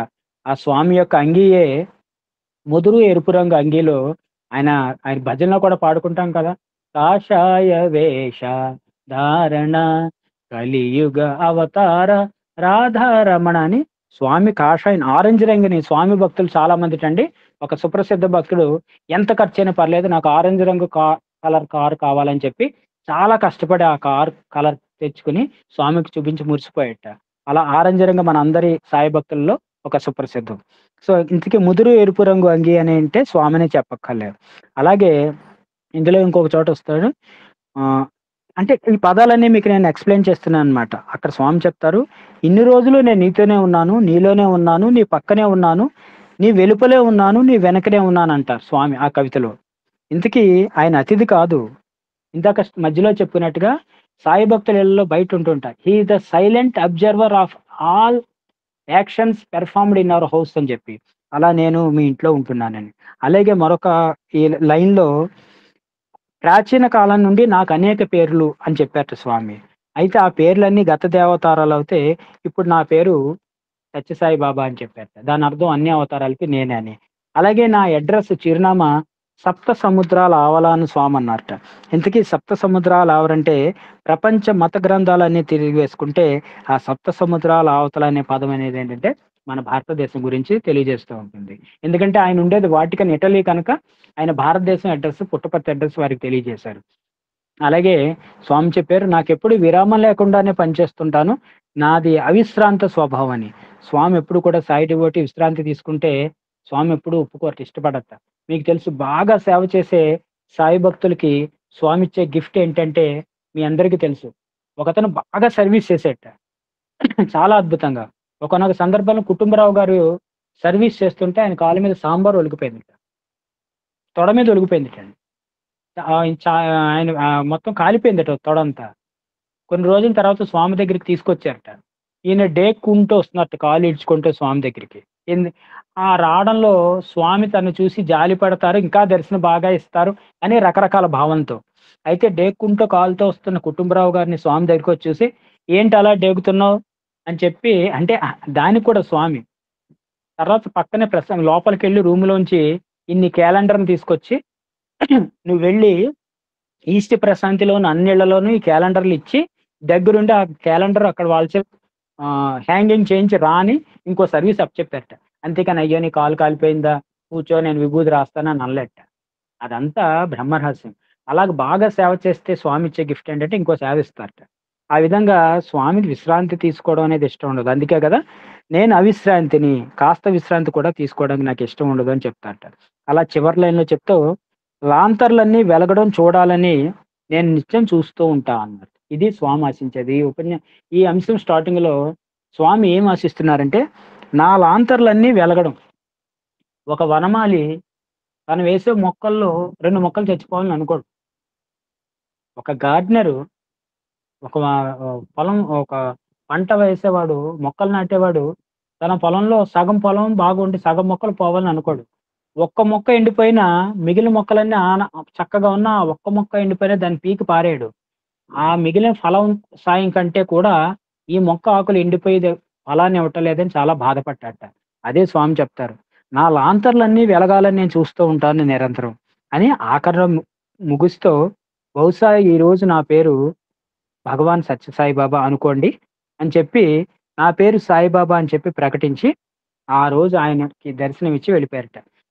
అయితే ఈ కథనం నేను ఎందుకు ఈరోజు మీ ముందు ఈ కవితను ప్రస్తావించానంటే, స్వామి ఏం ఆశిస్తున్నారు? తన లాంతర్‌లో లైట్‌లన్నీ వెలగాలని ఆశిస్తున్నారు. ఏ ఒక్క లైట్ వెలగకపోయినా ఆయన తీవ్రంగా బాధపడతారట. మరి మన లైట్‌లన్నీ వెలుగుతున్నాయా? మరి మన లైట్‌లన్నీ చక్కని వెలుగునిస్తున్నాయా? దారి చూపుతున్నాయా?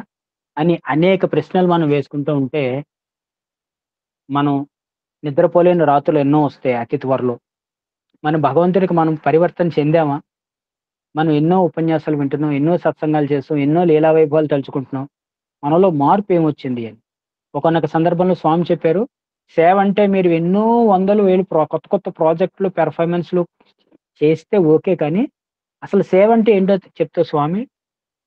ఒక చంటి పిల్లాడు ఏడుస్తుంటే తల్లి పనిలో ఉంటే ఆ పిల్లాడిని తీసుకొని ఎత్తుకొని ఓదార్చడం కూడా సేవేరా. ఆ పిల్లాడికి నోట్లో చాక్లెట్ పెట్టడం సేవేరా. మీకు సేవ కావాలంటే మీరేమో స్కార్ఫ్ వేసుకొని, బ్యాడ్జ్ చేసుకొని ఎక్కడికో వెళ్ళక్కర్లేదు. రైల్వే స్టేషన్‌కెళ్ళి ప్రతిరోజు కనీసం 10 నిమిషాలు రైల్వే స్టేషన్ దగ్గర నించో. బస్ స్టాండ్ దగ్గర నించోండి. ఎవరినైనా చేత్తో పట్టుకొని దింపండి. మీ బైక్ మీద ఎక్కించుకుని వాడికి రూ. 150. సేవ అంటే కేవలం కాళ్ళు, చేతులు లేని వాళ్ళు, ధనం లేని వాళ్ళు అనే మన ఉద్దేశం. ఒక పెద్దవాడి ధనం ఉన్న వాడికి రూ. 100 వాడికి రూ. 100 ఖర్చు పెట్టాలి. అది వాడికి ఖర్చు కాదు. ఇంకో దానికి ఉపయోగించుకోవటండి మందుకి. నీ బైక్ మీద వాడిని దింపు 10 నిమిషాలు. బస్ స్టాండ్‌కెళ్ళి నించో. అడ్రెస్ తెలియని వాడికి అడ్రెస్ చెప్పు. ఆటో వాడు 250 అని చెప్తే నువ్వు దాన్ని తగ్గించు. నీ బైక్ మీద ఉచితంగా తీసుకెళ్ళు. ఇది పెద్ద సేవ. నేను నిజంగా ఆనందించే సేవరా అంటారు. కనుక ఇలాంటివన్నీ అంటే మార్పు రావాలని తపనొస్తే అన్నీ వచ్చేస్తాయట. కనుక ఈరోజు ఈ అంశాన్ని ముగిస్తూ సెయింట్ లారెన్స్ మఠం ఇటలీలో అతను రోజు ప్రార్థించేవాడు. ఏమని? స్వామి నన్ను మార్చు. స్వామి నాలో మార్పు తీసుకురా. వసంతం కావాలి అని. అలాగే ఇందాక మధ్యలో ఒక చోట నేను చిన్న విషయం దైవ రహస్యం చెప్తానని నేను చెప్పలేదు, మిస్ చేశాను. ఇంతకీ ఏంటంటే స్వామి అంటారు, నా దగ్గర సమాధి దగ్గరకొచ్చి ప్రార్థన చేసే ప్రతి వాళ్ళు కోరుకోవాల్సింది ఏంటి అనేది నేను అక్కడ కట్ చేసి నేను కంటిన్యూ చేయలేదు. మనం సాధారణంగా చాలా కోరుకుంటాం. కానీ స్వామి ఏం కోరుకోవాలని చెప్తారంటే, స్వామి నన్ను ఈ క్షణం నుండి మార్చేయండి అని మనం ప్రార్థించాలట స్వామిని. భజన జరిగి, భజన అయిపోయిన తర్వాత సింహాసనం మీద కాళ్ళ మీద పడినప్పుడల్లా, స్వామి నన్ను తక్షణం మార్చండి అని ప్రార్థించాలట. అది స్వామి కోరుకునేది. అందరం రకరకాలుగా ప్రార్థిస్తాం. అది ఓకే. కానీ మనం కోరుకునేది, నన్ను తక్షణం మార్చేయండి స్వామి. నేను సీతాకోకచిలుకనైపోవాలి. స్వామి నేను అహంకారం తెగిన తోక తెగిన కప్పలైపోవాలి. నన్ను మీరు వెలిగించే జ్యోతిలో కావాలి అని నిత్య ప్రార్థనలో మీరు యాడ్ చేసుకోండి. ఆ విధంగా ప్రార్థన చేసిన ఆ సెయింట్ లారెన్స్ మఠం అతను అత్యద్భుతమైన ఆధ్యాత్మిక స్థాయికి చేరుకున్నాడు. అబూబెన్ ఆడమ్ రోజు ఆ విధంగానే ప్రార్థన చేశాడు. సో నేను ఈ విషయం 1 మినిట్‌లో చెప్తూ మీకు తెలిసిందే గుర్తు చేస్తున్నాను. అబూబెన్ ఆడమ్ అనే వ్యక్తి కథ మనందరం 4, 5 తరగతిలో చిన్నప్పుడు ఇంగ్లీష్ నాన్-డీటెయిల్‌లో చదువుకున్నాం. చాలా సదాచార సంపన్నుడు, ప్రపంచాన్ని ప్రేమించే వ్యక్తి అయిన షేక్ ముస్లిము ప్రతిరోజు దైవాన్ని ప్రార్థించి పడుకునేవాట. ఒకరోజు ఉదయాన్నే తెల్లవారుజామున ఒక ఏంజెల్ దేవతామూర్తి కనపడి ఒక పుస్తకం రాస్తుంటే చాలా ఆనందపడి ఆవిడ దగ్గరికెళ్ళి మీరేం రాస్తున్నారమ్మా తెలుసుకోవచ్చునా అన్నాడు. మీ అందరికీ తెలిసిందే అయినా నేను ఎందుకు గుర్తు చేస్తున్నాను అంటూ. ఆవిడ అందిట, అవును నేను రాస్తున్నాను, కొందరు పేర్లు రాస్తున్నాను అందిట. ఏం పేర్లు రాస్తున్నారమ్మా అని అడిగాట.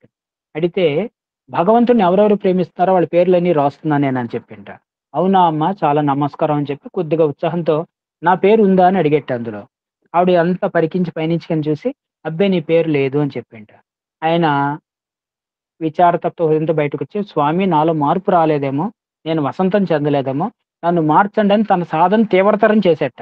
చాలా తనలో మార్పు చేసుకున్నాడట. మళ్ళీ కొంతకాలం అయిన తర్వాత మళ్ళీ ఆ దేవతామూర్తి ఏంజెల్ కనపడిందట. మీకు ఆ కథ టూకీగా గుర్తు చేస్తున్నాను నేను. ఆవిడ మళ్ళీ పేర్లు రాస్తుంట. మళ్ళీ దగ్గరకొచ్చి అమ్మా ఇప్పుడేం రాస్తున్నారు అన్నారట.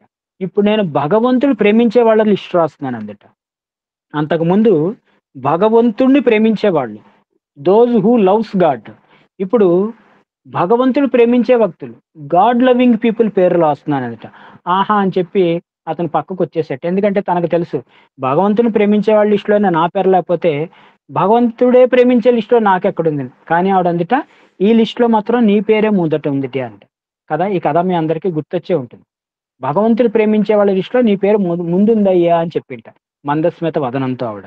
కనుక స్వామి ఈ 2 ప్రశ్నలతో మనం ప్రారంభించుకున్నాం కదా!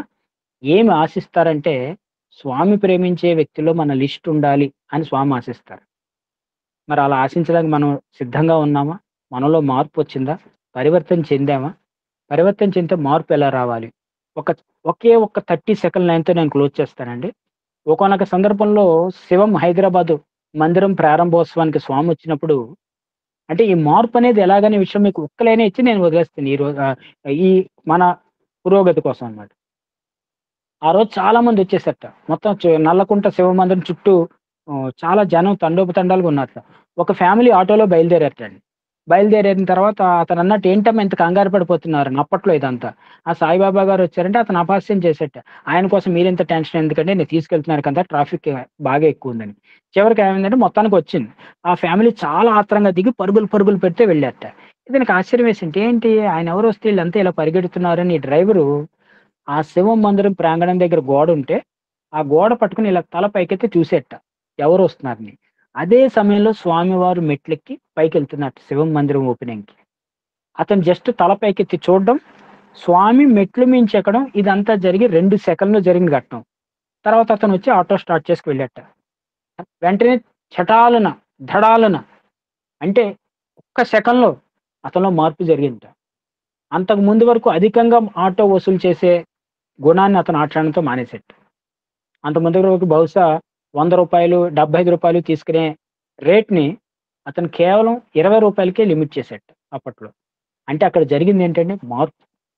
ఇది మార్పే. కనుక మార్పనేది అంత సెకన్‌లోనూ జరుగుతుంది.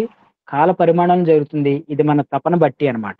కనుక ఆ విధంగా అందరం భక్తి సాయికి మెచ్చే ప్రియమైన సమర్పణ పరివర్తన కోసం స్వామి శత జయంతికి మనం ప్రయత్నించాలి. చెప్పుకోవాలంటే చాలా అంశాలుంటాయి ఇందులో.